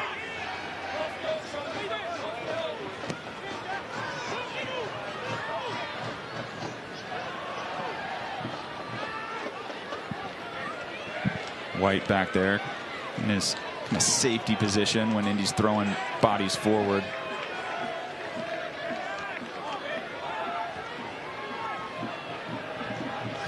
So 5 goals on the week for the Indy 11.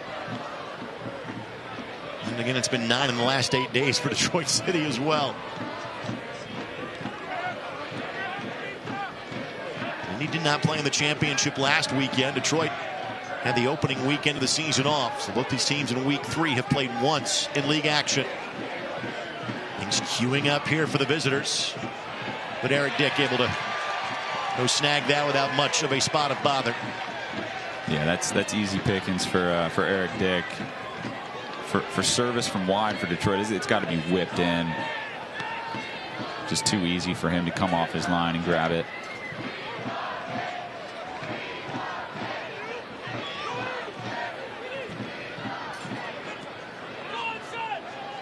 It's a great ball from Quinn out to Masanvi. It's isolated 1v1. Here's Matrano. Played last year with Miami FC. Good touch by O'Brien. Leaves it for Quinn. Unable to slide it through to Rendon. Touch by Sharp. O'Brien shot. Ricochets off a Detroit player.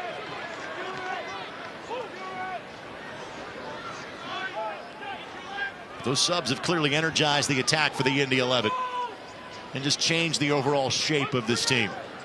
Yeah, to your point, right? It allows Quinn to get into the midfield, where I think he makes just a bigger impact on the game. And you can see twice since he's been in that spot, getting his head up and looking for Masanvi right here on the left side.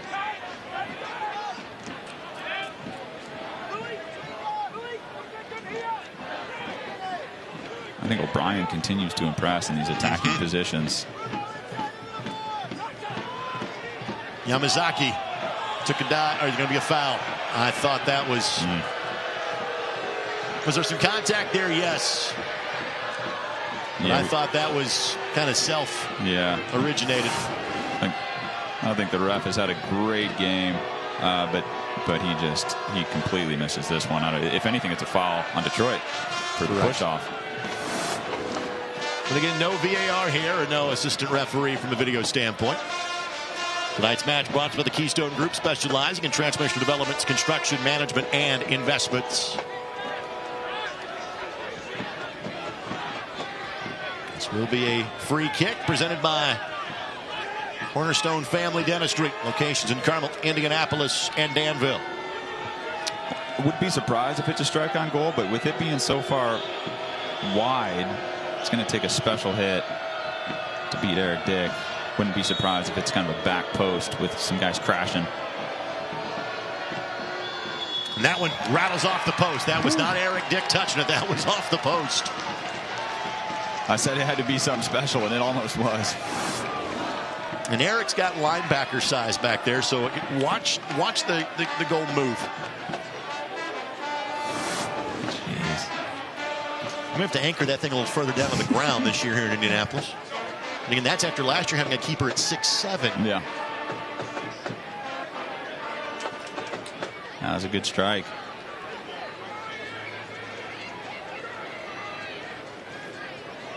Fans, you can watch Wish TV, your local news source, online at wishtv.com, and download the All Indiana Sports app for free today. Here's Matrano. Sanvi earns a throw in. You know, it's interesting. Matrano kind of played starters minutes for most of the preseason. Paco Craig was kind of nursing an injury and then kind of rejoined the group right at the beginning of the season. If you kind of take out the injured Pat Hogan and put Craig in his spot, this is kind of how the back line looked for most of the month of February for the Indy 11. That will be a foul as Sharp goes to ground, and you might now see a little bit more salesmanship in both directions as far as the whistles are concerned in front of the 18. Yeah, dangerous opportunity here. Got no surprise, Aiden Quinn and Cam Lindley over the ball. Looks like Quinn's walking away, and Cam Lindley's going to take this in-swinging ball with his right foot. Rashid's coming up, getting some size in the box. Another cavity free kick presented by our friends at Cornerstone Family Dentistry. Locations in Carmel, Indianapolis, and Danville. It's Lindley who steers it in, headed down, but directly at Herrera. It is Sharp that would like to have that one back. Yeah, it was a good ball in by Cam Lindley. Sharp just couldn't get quite the power on it. We've been saying that for years about Cam Lindley. Former all-league selection. And 9 assists a couple of years ago for the Indy 11. Detroit's going to wave 2 substitutions on here coming on in a matter of moments. And it's such the perfect weather night, and it's so early in the year where guys are healthier, not kind of forced into early substitutions.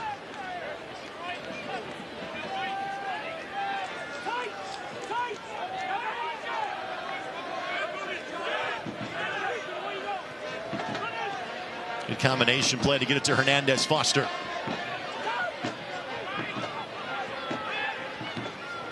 And that, was there a touch there? No, just pulled wide.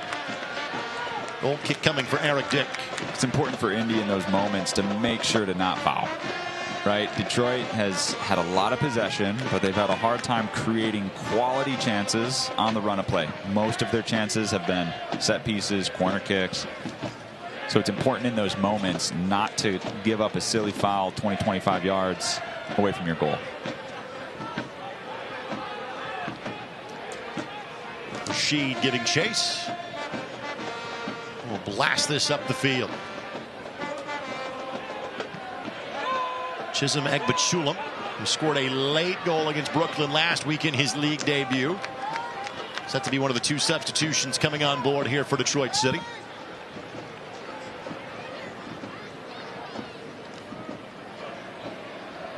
We'll get you the second. I think it's Jope, but we'll make sure here in a matter of moments. After those 2, Rashid, kind of big clearances up top. You see Coach McCauley kind of giving him a thumbs up from the sideline, kind of indicating, hey, we don't need to mess around with the ball back here. Let's get it up into the attacking half. Let's win it up there. Let's make things happen. Let's play on the front foot. It's Preston Tabori Taka that will come on, joining Egbuchulam when they get to the 4th official. Ball thrown in, left foot by Quinn, diving save. What was that? Well, that's Aiden Quinn doing Aiden Quinn things, because nothing is ever of the mundane for Aiden Quinn. That was a flying ninja kick with unbelievable power and accuracy. What a save by Herrera, by the way. He's made 2 outstanding plays since it got to 2-1. Yeah, goodness, what an athletic play for a savvy veteran like Aiden Quinn. Was it bangers only, I think we say, for Aiden Quinn? That would have been some goal.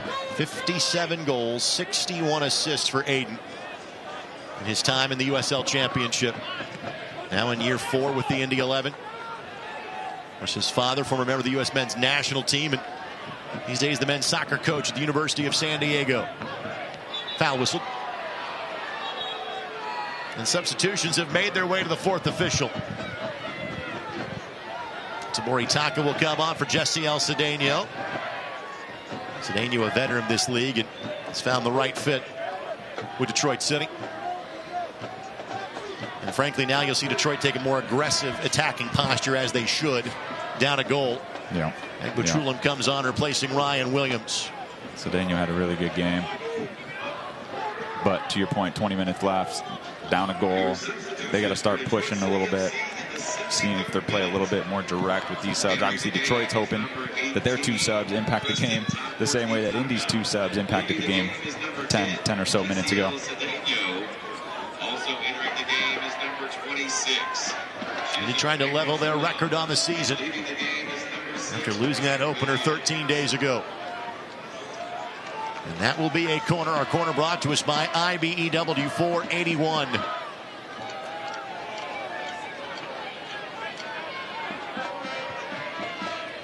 Finishing matches was a concern last year for the Indy 11. Yeah, they let a lot of points get away last year, and I can guarantee you that's been something that's been talked about in the locker room, and closing out halves strong and closing out games strong. Taka played the last 10 minutes a week ago against Brooklyn. Spent a lot of time in Birmingham the last 3 years.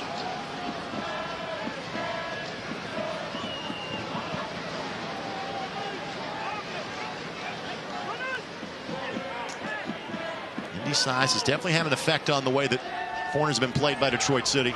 Bending ball in. Amu Mensah got to it. Follow-up volley steered wide. Touch there? No. They've been dangerous since going short on the corner kicks, and it's one of those things Indy can kind of counter that by sending 3 guys out, but then you're taking a guy out of the box, right? So Detroit's probably think, okay, if you send 3, then we'll put it in the box, right? So a little cat and mouse game. Amu Mensah not happy about how that one played out. Indy 11 Soccer, sponsored by Dormakaba, for every place that matters.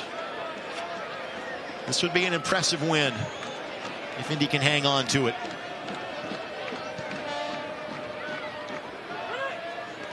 Home openers are always important. But again, this is against a team that you feel is a rival. O'Brien asks for a handball, won't get it, but they will get a corner. Corner brought to us by IBEW 481. It's a good sequence.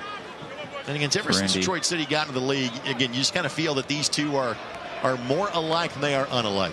Yeah, absolutely. I got in your way talking about the sequence. I apologize. Another good job by O'Brien. I mean, takes it off his chest, kind of gets his body behind it for a left-footed cross into the box, earns a corner kick. Cam Lindley making friends in the opposite corner. Always, yeah. That's not always been the case with Cam. There was a bit of a dust-up a couple of times last year. I think to play that kind of 6 role, you got to have a little bit of an edge to you. The competitive side for Cam turns on pretty quickly. Yeah. Hearing it is 117th match for the Indy 11 tonight. Bending ball in. Detroit City gets ahead there first. Rendon redirects. That was Rashid that didn't stay upright. White's target is Paco Craig. Craig headed ball down. Paco playing for a 10th year in the championship out of the last 11. Legend of Lou City. Foul going to be called against Vetrano, and he will be the first booking of the night. Yeah, he's not. I think the ref gets that one right. Yeah, you're not going to get that. I don't think that's a foul in the box. So Vetrano kind of putting an end to Detroit's little possession and pseudo counter attack there. Vetrano's shown yellow. Vetrano, one of the new faces on the team from a season ago. Now in his 4th year of playing in the championship after being in Las Vegas and Miami. Musanvi. able to maintain possession. And then called for the foul as Masanvi. Indy's got to be smart in those situations. Masanvi, I think, probably feels bad because he kind of lost the ball. Maybe it's a foul, maybe it's not a foul. He feels bad. He's trying to win it back, right? But it's just an unnecessary foul. Detroit is maybe going down a little easy because they're not creating much from the run of play. They know they want to get some set pieces. And Indy just has to be aware that that's what they're hoping for.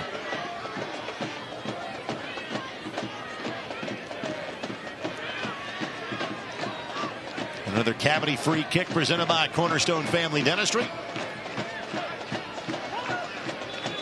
And it might be little, but the 10 yards from the corner flag up to where the ball is here now makes a big difference in terms of angles of the ball coming into the box.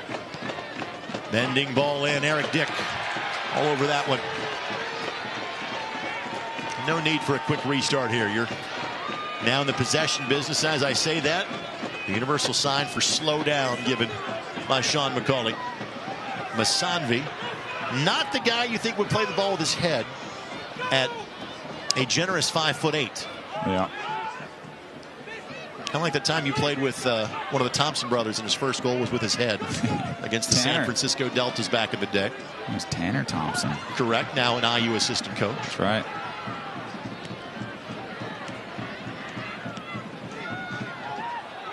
Sharp was the target. Borataki got there first, and I'm not exactly sure what Paco was going for there.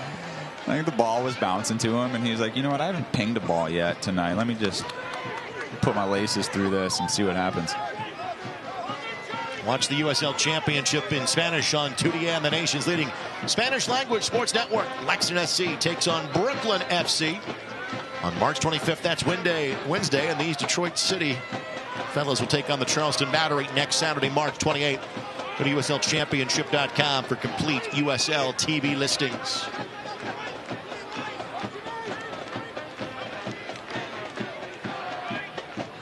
And he's had 9 other guys out there for a good 80 minutes at this point. Rodriguez. Now Yamazaki.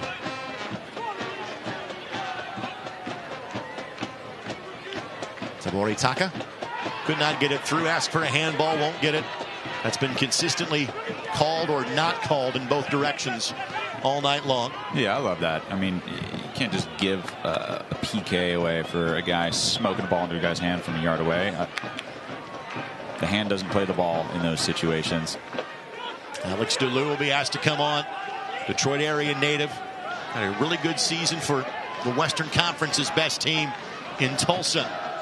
Came home in the offseason. He'll be brought on in a substitute role for a second consecutive match.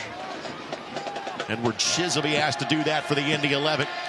And while we kind of look toward the fourth official in the bench, that ball got away from Detroit City, and a goal kick coming for the Indy 11. Yeah, Sharp is down here. Hopefully nothing serious. Maybe kind of, yeah, it looks like a cramp. Might see Chiswick kind of coming his way and just said, hey, I need one.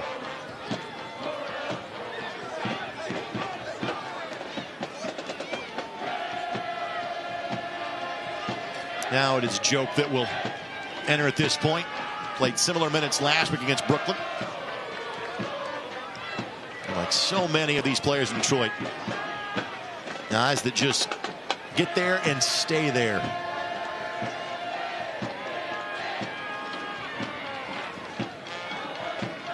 DCFC for the last 5 years has Abdullah.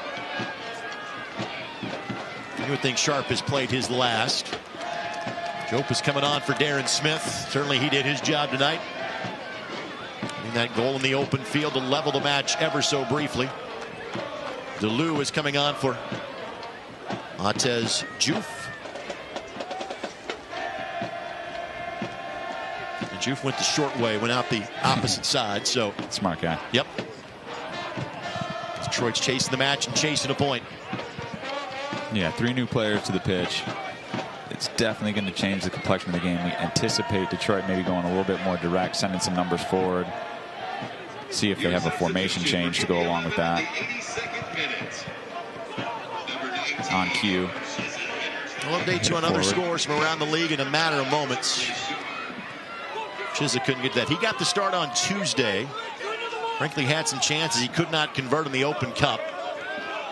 He came to Indy from Pittsburgh 2 years ago and had 3 goals last year after having a double-digit goal season for the Riverhounds. Being a guy that played nearly every match but appeared primarily as a sub after the first couple of months of the season. And is reprising a similar role here so far this year. By the way, elsewhere, Hartford leads Brooklyn 2-1. Birmingham leading at Charleston 2-1. That catches your attention. Tampa Bay Rowdies had a 7:30 start. They're leading Pittsburgh in St. Petersburg 1-0. And Eric Dick quickly off his line to go snag that one. Earlier today, 2 matches in the Eastern Conference. Saw Lou City pick up a 4-2 win at home against Rhode Island. Loudon and Miami played to a 0-0 draw. It is all intra-conference matchups tonight. Sporting Jacksonville on the other new side. Along with Brooklyn, they have the night off. Alex Dalou leaving the game is number 32. Sanvi couldn't keep that ball at his feet. Detroit has one more substitution to work with. Indy 11 has 2. And leaving the game is number 7, Darren Smith. That would be an Indy 11 throw-in. Not how that was designed, but it worked just fine for the home squad.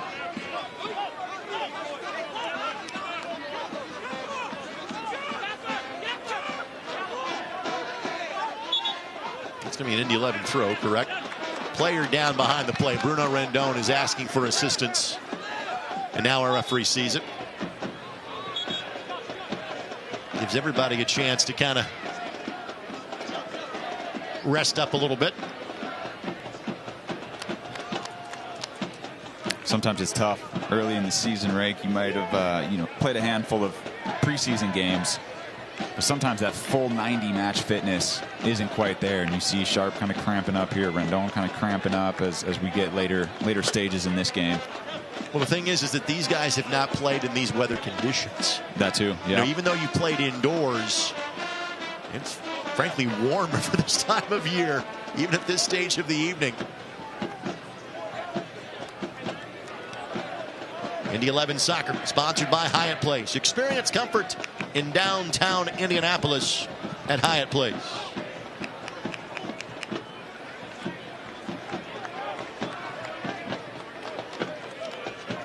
Kean Williams will be coming on for the Indy 11 again. You would think this is in Rendon's spot, and that would be the extent of the substitutions for the Indy 11 tonight.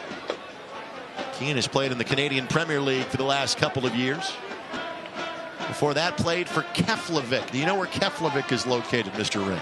I don't need these quizzes, Rake. Nope, sure don't. Where? Iceland.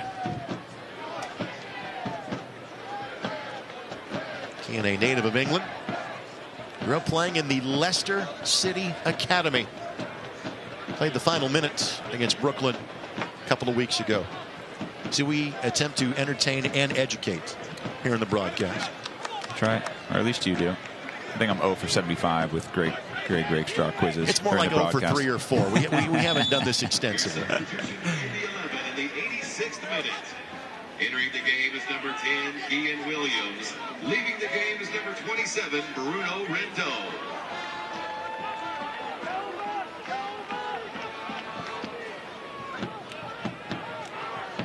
Long distance ball, then again, Eric Dick knows exactly where the real estate is, and he'll start to shave a few seconds off the clock.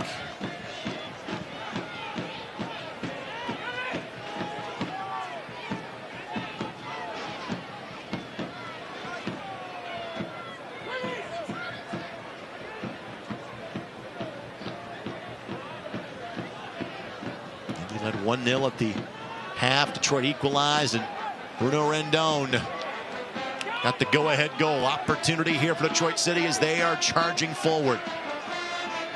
But the ball in was not a great one. The bounce even better for the home team. Yeah, well played by Cam Lindley. Sometimes out of that holding mid spot, when runs are in behind, you got to go with them. Sometimes you think, oh, the center back's got that, or The outside backs have that. Sometimes as a center mid, that 6 role, you have to go with the run. And he did just that, blocked the cross and earned a goal kick and shaved 30, 40 seconds.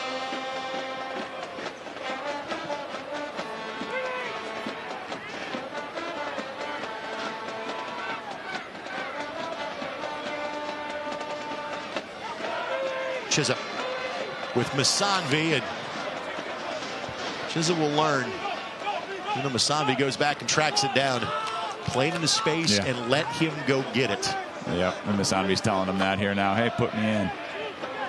And if you're familiar with players in this league or the Indy 11 last year, the last year and a half, think of the speed that Malik Foster had now in Charleston. Masanvi might be quicker. And that's exactly what Quinn does. And that leads to a corner kick. Doesn't take Aiden Quinn long to figure these things out, does it? No, I think every time he's gotten the ball, he has either played Masanvi or knew exactly where he was, wanted to, but opted for a different route. And Quinn will not be in a big hurry. Yeah, we're coming up on the 89th minute, but there will certainly be some extended time, especially with Rendon being down for a couple minutes there, a couple goals. Another throw for the Indy 11.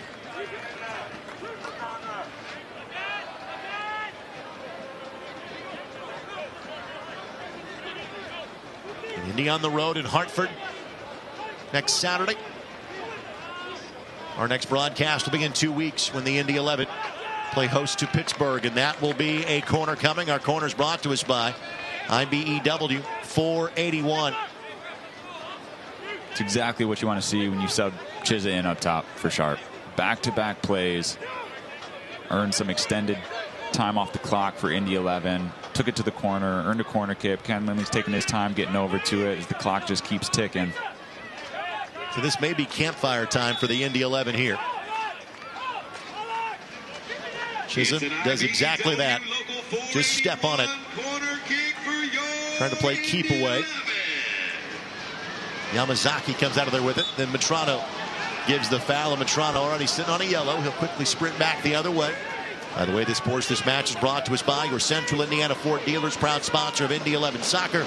Visit your local Central Indiana Ford dealer today.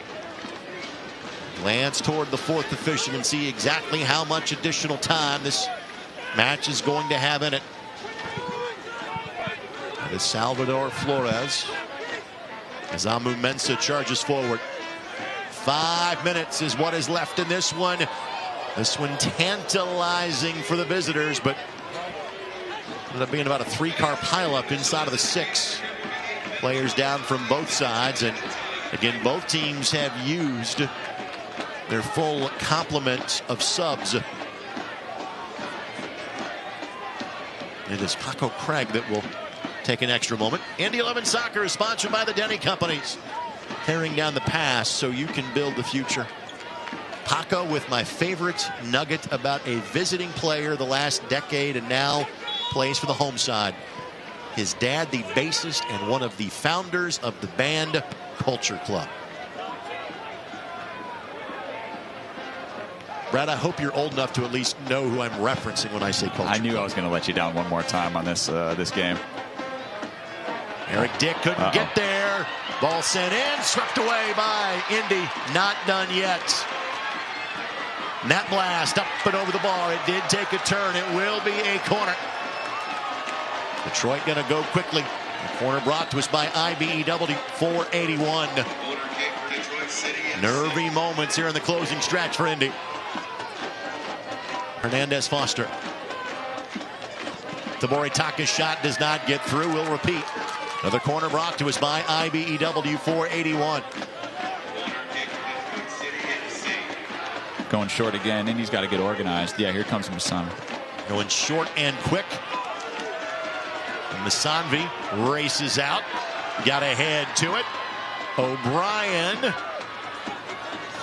if nothing else, allows his teammates to get organized behind the ball.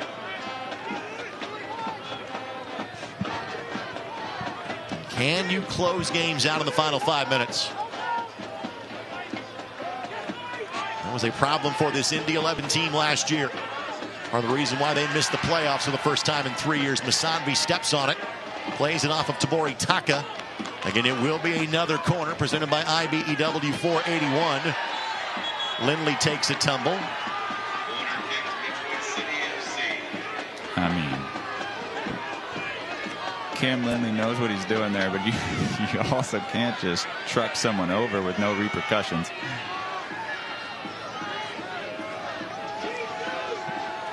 Needless to say, maybe mission accomplished from Cam Lindley. Just gives everybody a chance to breathe. Yeah.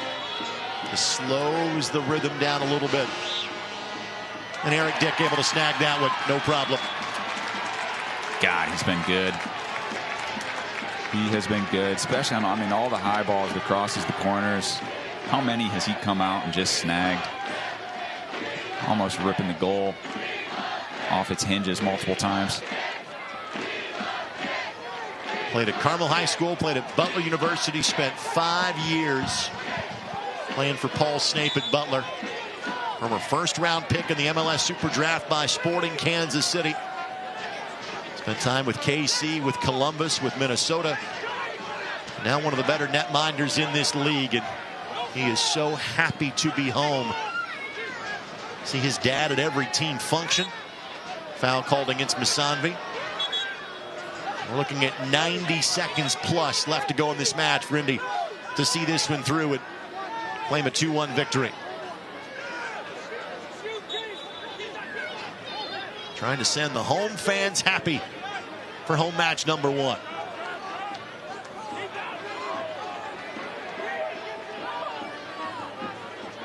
Bending ball in and again.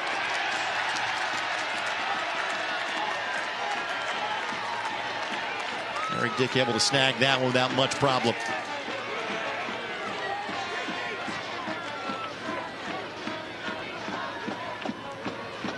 About a minute left. Detroit's obviously seeing if they can get one more kind of push forward, one more chance at goal. Williams trying to just maintain possession, and his all fresh legs up front for the Indy 11. And Williams, Chiza, and Masanvi. More tired legs at the back. Rodriguez weaving through traffic at the edge of the 18.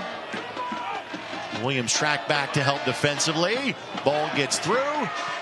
And Masanvi didn't leave that to chance. Ekbachulam sends it in. When did that touch last? That touched an Indy 11 player. It will be a throw and not a corner. We have reached the end of 5 minutes. It has to be fast for Detroit City. Amu Mensah's service goes all the way through, does not touch a soul. That's it, and that's that. The Indy 11 claim their home opener against their rivals from the Motor City. Final score in Indianapolis this evening. It is the Indy 11 2 and Detroit City 1. And Cam Lindley likes the sound of that.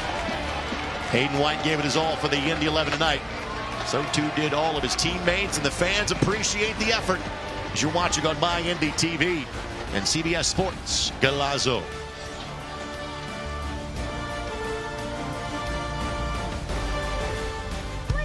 Odds are, you know the way to a person's heart is through their stomach, but maybe don't know much about complex blood and bone cancers. Or you know all the ins and outs of a chassis, not necessarily all about robotic heart valve surgery. And while he's thinking about bulldozers, you're not thinking about him ever needing a stem cell transplant. But if you do need care, trust the expert healthcare system 9 out of 10 Indiana doctors have chosen for their patients' care. Indiana University Health, no matter the odds.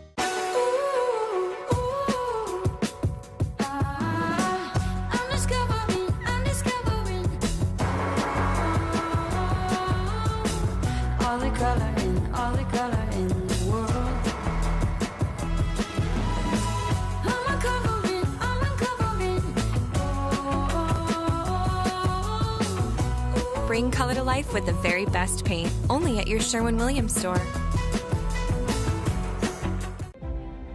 Deep inside you, there's a spark waiting to be ignited. A yearning for a real connection. Something that truly moves you. Find experiences that stir your soul in our new Kentucky home, where amazing nature and authentic bluegrass inspire you, where world-renowned bourbon and horses wow you. Kentucky, find what moves you.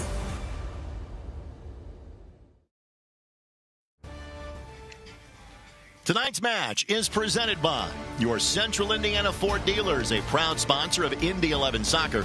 Visit your local Central Indiana Ford dealer today. And by IU Health. Indiana University Health is proud to be the official healthcare and sports medicine provider of Indy 11, supporting athletes in our community with expert orthopedic and sports injury care close to home. Time to get to our securing the win moment. It is brought to us by Allegiant, and it is those two former teammates. They played together for Northern Colorado, but it is Rendon that had the decisive blow tonight. He had the assist on the first goal, has the game-winning goal on goal number 2. You talked about him growing into the role in year number 2. Brad, we saw that this evening. Yeah, he did exactly that. Massive impact on both Indy 11 goals, and I love that one. Just head down, laces through it, on frame for the winner. Part of that youth movement up top for the Indy 11. It paid off this evening. We will hear from Bruno during our post-game coverage, our post-game show presented by our friends at Desnuda Tequila. Again, our score at full time: Indy 11-2, Detroit City 1. Both teams now with a win and a loss in 2 matches played. And the two sides will see each other in Hamtramck again in the month of July. Talk to Dylan Singh as well when we return, as you're watching Indy 11 Soccer on My Indy TV and the CBS Sports Galazzo Network. This copyrighted telecast of the United Soccer League cannot be retransmitted, rebroadcast, or reproduced without the express written consent of the United Soccer League.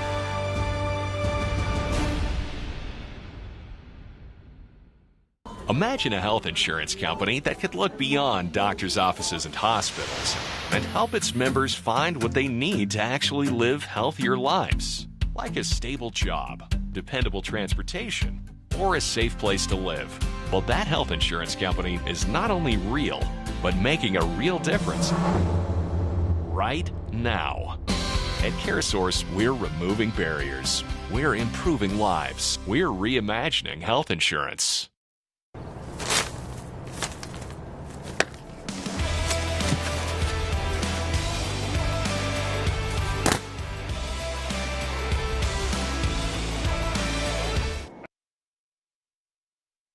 Owning a home can be complicated. Why?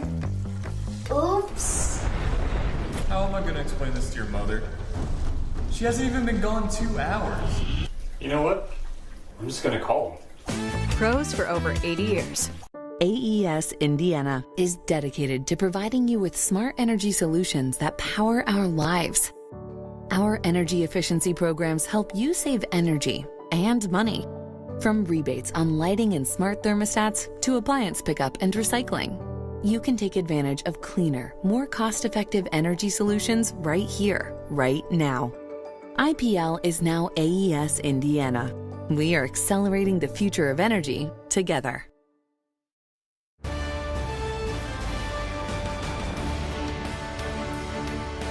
Desnuda, 100% organic tequila. How real tequila tastes. It's how victory tastes for the Indy 11.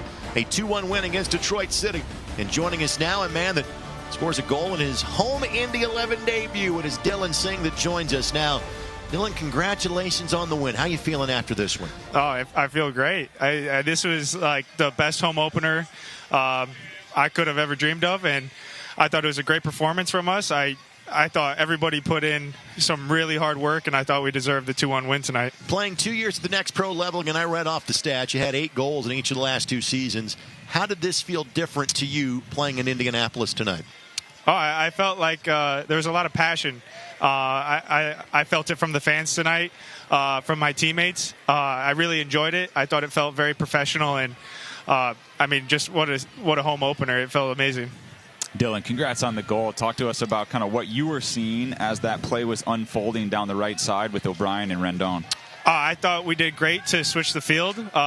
Josh played Bruno a really good ball that slipped him in behind, and he took a good touch. And the only thing that was in my head is run as hard as you can to get in front of the goal. And Bruno did most of it. He put it right to my head, and I just had to finish it. And what a goal it turned out to be. And I got to shout out Bruno again because he scored the game winner as well. So a goal and assist for him. He was amazing. And I thought it was just a great performance from everyone. And that was a special moment that I'll remember. We'll talk to Bruno coming up in a matter of moments. A couple more quick things, and then we'll let you go. Obviously, a lot has been made that you and Charlie Sharp have reunited after a wonderful stretch at Western Michigan.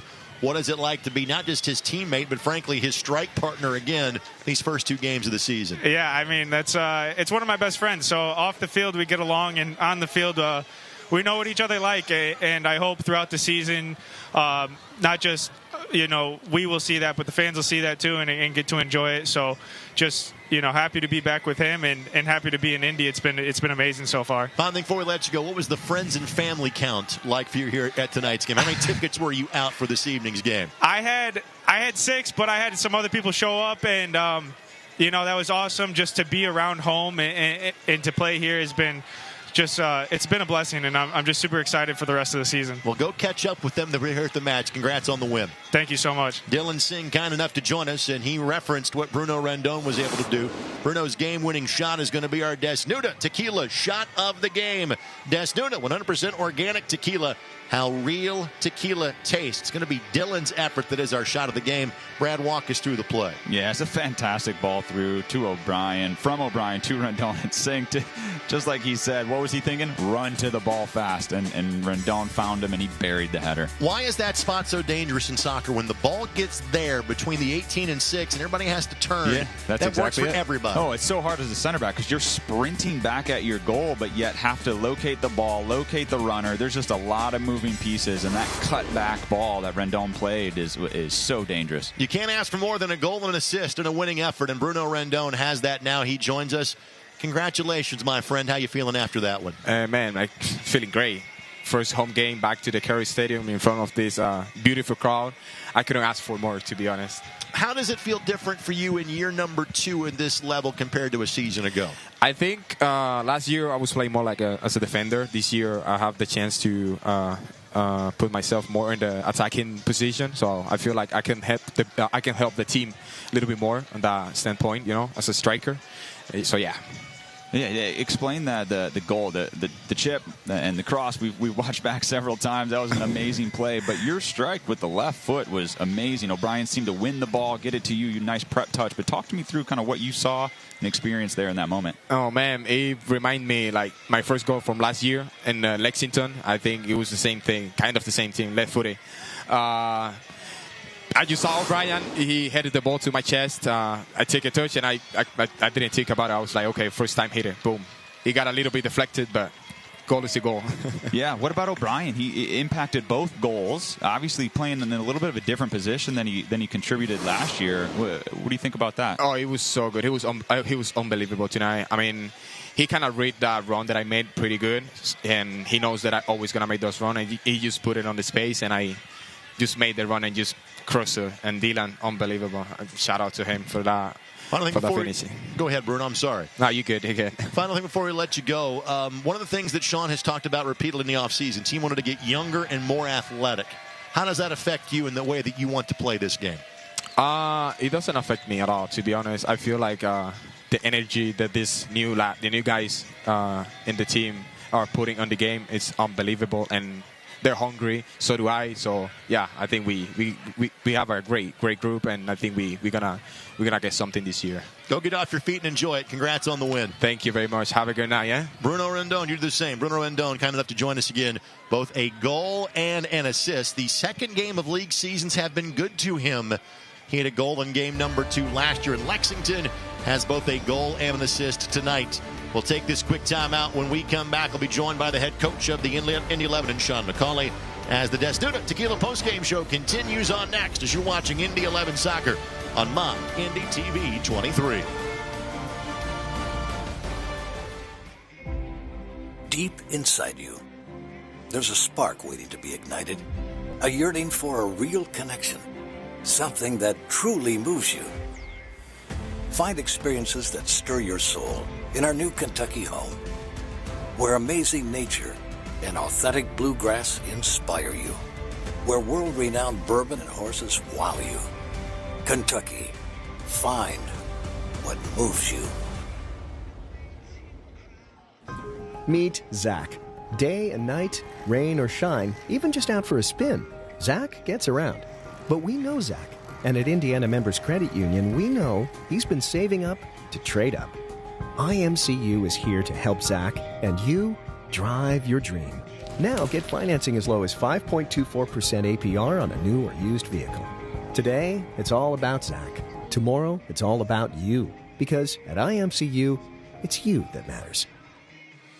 Every place has a purpose, and the people who inhabit those places have their own reasons for being there. The last thing on their minds should be concerns about the safety of the places they are in.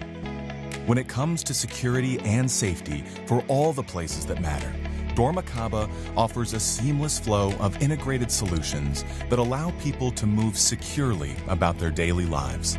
Because the places that matter to you matter to us.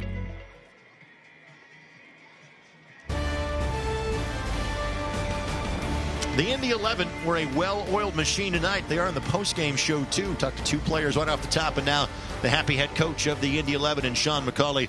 Coach, how you feeling after this one? I'm really pleased that we got a reward for the effort and the hard work that we put into the game. I'd have liked it to have been a little bit easier on us, not allowing the equalizer and then having to get the win. I thought we had a couple of chances where we could have gone to, but we also had to dig in, and we're playing against a really good team with Detroit, and they'll be up there at the end of the season. We know that, and we've got to try and match them, and I thought we matched them tonight and obviously got the three points. Just ask Bruno Rendon how he is a different player in year number 2. Want to get your perspective on that. How is he a better player for you the second time around? I think there's a lot of confidence and belief that's sort of got through him. We all knew that he had the talent. It's just having that belief to do it. And I said to him at half-time, as long as he keeps tracking the fullback, the other way he's won the game the other way. He just needs to now stop the other player from playing well as well. And it was a constant threat, but he also did a good job defensively for us. But we can't take away what potentially will be the goal of the week, I think. Yeah, absolutely. One thing that really impressed me was the play of O'Brien, kind of playing in a different spot this year than he did last. Can you talk to me a little bit about that transition for him? And obviously made a big impact on the game tonight. Yeah, Brad, we spoke about it with him last season at the end of the year. I said to him, I can sort of picture him playing more in midfield. He's got attributes to play anywhere on the field, and I've said that all the time about Josh. He's got real good game knowledge, which is obviously the first thing you want from a footballer. He understands what's needed, and I think with the energy that he provides and the ability to break play up, and then as we saw with the first goal, he's got that little bit of quality where he can thread a through ball, and he's a great kid as well. That's the other thing that we need to say. His attitude is infectious, and I'm really pleased that he's playing well. Again, you went with a lot of young players in terms of free agency, with one notable exception. For a goalkeeper, Eric is still young, but he's in his early 30s, but obviously he is the known commodity. Your thoughts on what he did for you this evening? He's excellent. He's a big presence for us. He's excellent. I'm pleased that we've got 3 points on, in returning to the club and getting in front of our fans. Our fans will grow to love him. He loves the club. He loves the area. Obviously this is where he's from. And he's a real good, sort of calming influence at the back for us. He just needs to learn to count to 8. Because there was a couple moments there where I think he's forgot how to count to 8, so we'll have a word with him about that. By the way, folks, that's the longest now under new FIFA rules you can hold the ball on a restart. So in case you weren't getting the inference there from Sean, I'll explain it to you. All right, kind of I wouldn't say a casual week because you're going on the road to play Hartford, but no Open Cup in midweek. Now, how do you get ready for the next one? We'll get the boys back in on Monday. We'll prepare straight away by having a little bit of a reflection on this game and then starting to focus on Hartford, who we know has had a great start to the season, so it's going to be a tough game up there, but we'll give it our best and we'll try and get another 3 points. You got a day to enjoy this one. Go take it, my friend. Thanks for the time as always. Will do. Thank you. Sean McCauley, head coach of the Indy 11, kind enough to join us at the conclusion of this one. Skyline looking gorgeous. Always the case after an Indy 11 victory. 2-1 over Detroit City. More of our Desnuda Organic Tequila postgame show comes your way next as you're watching Indy 11 Soccer on My Indy TV 23. Odds are, you know the way to a person's heart is through their stomach, but maybe don't know much about complex blood and bone cancers. Or you know all the ins and outs of a chassis, not necessarily all about robotic heart valve surgery. And while he's thinking about bulldozers, you're not thinking about him ever needing a stem cell transplant. But if you do need care, trust the expert healthcare system 9 out of 10 Indiana doctors have chosen for their patients' care. Indiana University Health, no matter the odds.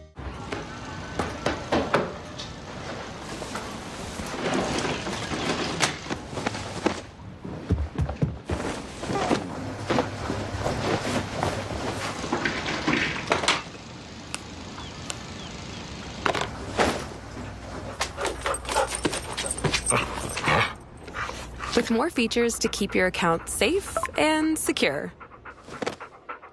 Northwest Bank is here for what's next. Good dog. AES Indiana is dedicated to providing you with smart energy solutions that power our lives. Our energy efficiency programs help you save energy and money. From rebates on lighting and smart thermostats to appliance pickup and recycling. You can take advantage of cleaner, more cost-effective energy solutions right here, right now. IPL is now AES Indiana. We are accelerating the future of energy together.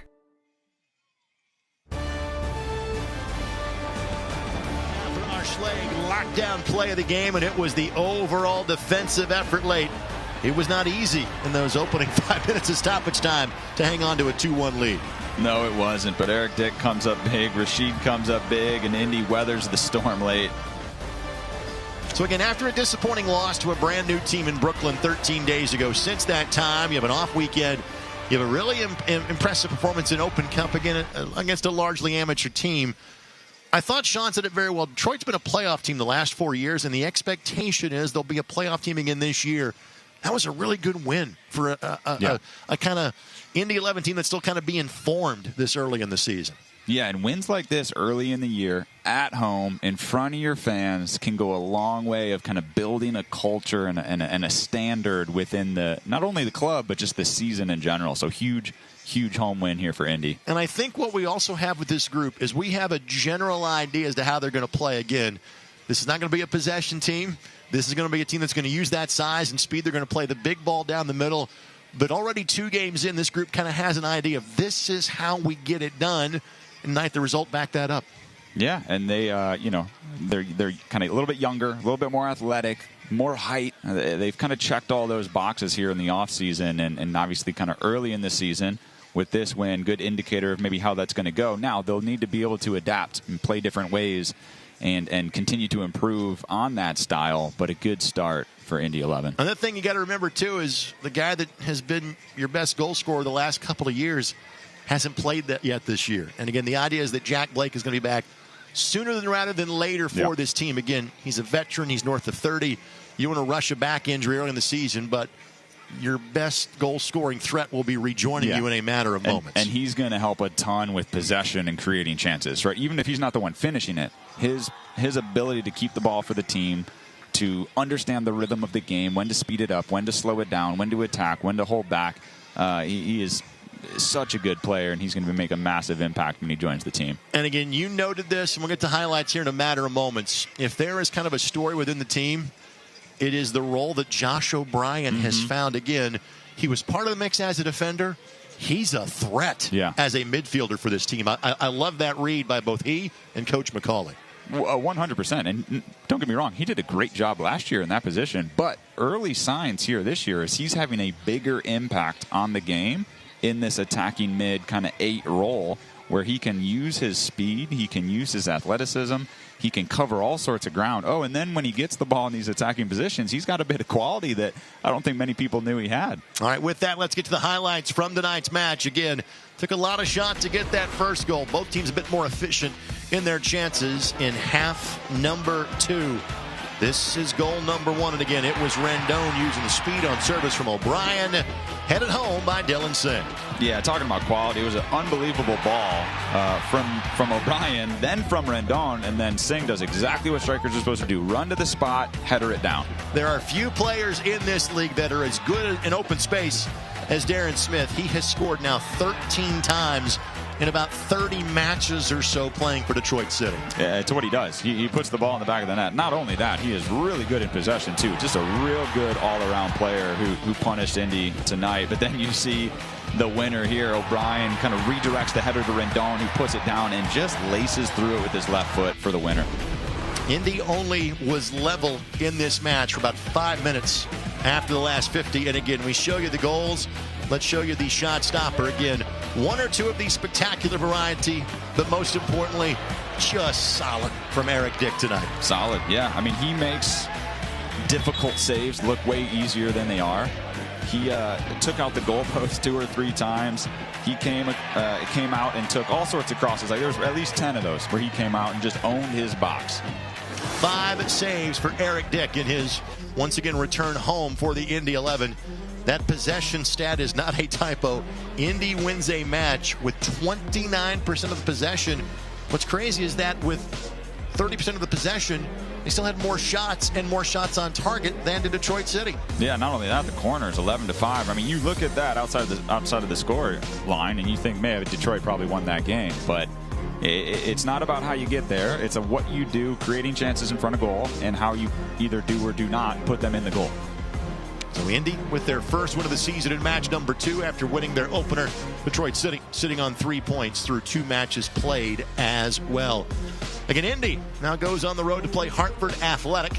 That match coming up on Saturday afternoon. Then back home for their next 3, including Open Cup play against Union Omaha. Well, everyone in this league always has Lou City on their mind. That is especially the case when you are one half of LIP AFC, the greatest rivalry in the history of stuff and things. This week it was announced that Danny Cruz is moving on from Lou City after 5 very successful seasons. You see the overall record. He is going to become a assistant coach, Minnesota United. Tommy Sohn, who's been in this league for a long time in Birmingham, going to be on that staff as well. Simon Bird is the interim head coach. Paolo Del Piccolo, who you competed against in this league, and went from the playing field to coaching at Lou City. He's going to be the top assistant, and in true Lou City fashion, first game with new coach, and they go up, put up 4 and beat Rhode Island this afternoon. They are a well-oiled machine. It doesn't seem to matter who is coaching, who is on the field. They just get outcomes. What is unique is the fact that these 2 teams will not play each other in terms of Indy and Lou City until August. Kind of the second year in a row that has been the case. There's always a chance in the Open Cup, and I thought it might happen in the second round. That is not the case. Lou City will have the Commonwealth Cup. They will take on Lexington for a second time this year, while Indy takes on Union Omaha. And don't forget this Lou City program. In Indy's first year in the USL Championship, there was a 6-week stretch where Lou City was coached by 3 of their players. They won the championship that year. Again, it's just such a successful operation. Yet at the same time, Lou City is coming off of a first a season ago, and that is the fact they lost in the opening round of the playoffs. That has never happened to them until last season. Yeah, look, and congrats to Danny Cruz. You know, having success at the USL Championship level, getting a look at the MLS, kudos to him. I'm sure it was a tough decision, right? You're either the guy, the most sought after, coach in the championship, or take your chance there in the MLS. So kudos to him for that opportunity. So again, Lou City will take on the Indy 11. Those 2 teams will see each other until April, and we'll have both matches for you. Part of our Indy 11 television package this year. We've referenced Open Cup a couple of times. Let's now talk about what that's going to look like for the Indy 11 after a 3-0 victory on Tuesday against the Des Moines Menace. A 4th consecutive year in which the Indy 11 have won their Opening Cup opener. This was the first time that Indy played in the first round. They will take on one of the top franchises in USL League One. They'll take on Union Omaha. These 2 teams have never played each other. They will now play here in this building twice in the span of a month because they're in the same group in the Prinks Tigers Cup as well. That'll take place on April the 25th. But again, this is the one where if you win this one, now you get your crack in an MLS side in round number 3. Yeah, the Open Cup's a great competition. Indy had some good success last year, making a good run. Fortunate to host on Tuesday at Grand Park. Fortunate to host again here at the Mike. So looking forward to that competition as it continues. And again, the competition kind of hits fast forward a bit this year to then get out of the way of the World Cup, and then we'll come back at the conclusion of that. So this is what the schedule looks like. On the road at Hartford on Saturday. 3 consecutive home matches here then on the road at Birmingham on a Sunday. And to be blunt, if Indy can play the way they did tonight against Detroit, they got a chance in all of those 5 matches we're showing you on your screen. Yeah, absolutely. I love the 3 at home there as well. One thing I said as we kick things off in terms of the keys to the game, can they create a confidence internally and almost a fear externally where they are just hard to get points from at home? The other thing that I kind of like about this with the Open Cup starting a bit earlier for the Indy 11, because normally that's kind of an April thing, it's a great way to kind of get your second string and bench guys early minutes to get them established in the season. So we saw a lot of heavy rotation on Tuesday, and I would think after playing in Hartford next Saturday, we would see that again against the Owls on March 31st. Yeah, and that's why you need some roster depth, right? You can't just have 11, 12 quality players. You need 16, 17, 18, up to 20 quality players, especially early in the year when you mix in these competition games. It was a night where we used the word great a lot. Great in terms of the weather, great in terms of the atmosphere, a great result. Final thoughts on this one, Brett? Yeah, I think the players in the interview said it well, right? They earned 3 points tonight. Coach McCauley called all the right buttons from the sidelines. Players went out, worked hard, produced a bit of quality in the attacking third that led to some goals, and kudos to them for starting off with a win on their home opener. You know, it's kind of an interesting mix in the offseason. There were areas of this team you kind of knew what you had, midfield and in goal. Other areas we thought would develop. So far, so good. Indy 11 wins their home opener against Detroit City, and including Open Cup play, gets 2 wins on the week. For Brad Ring and Iron Tire, Tupelo Honey and Gray Television crew, this is Greg Rakestraw. As always, thanks for joining us in this season opener for year 13 of Indy 11 soccer. Thanks for watching on My Indy TV 23. Meet Zach. Day and night, rain or shine, even just out for a spin, Zach gets around. But we know Zach, and at Indiana Members Credit Union, we know he's been saving up to trade up.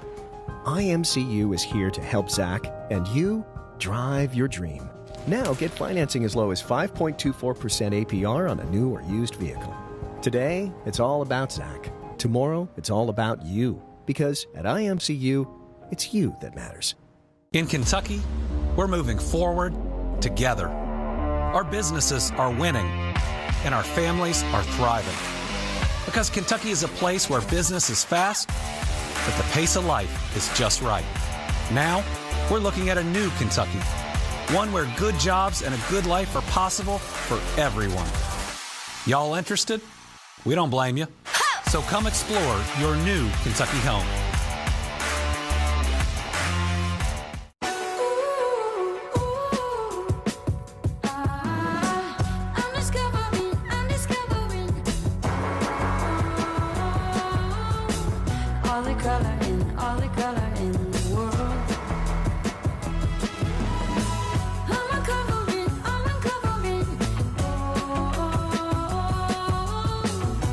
Bring color to life with the very best paint, only at your Sherwin-Williams store.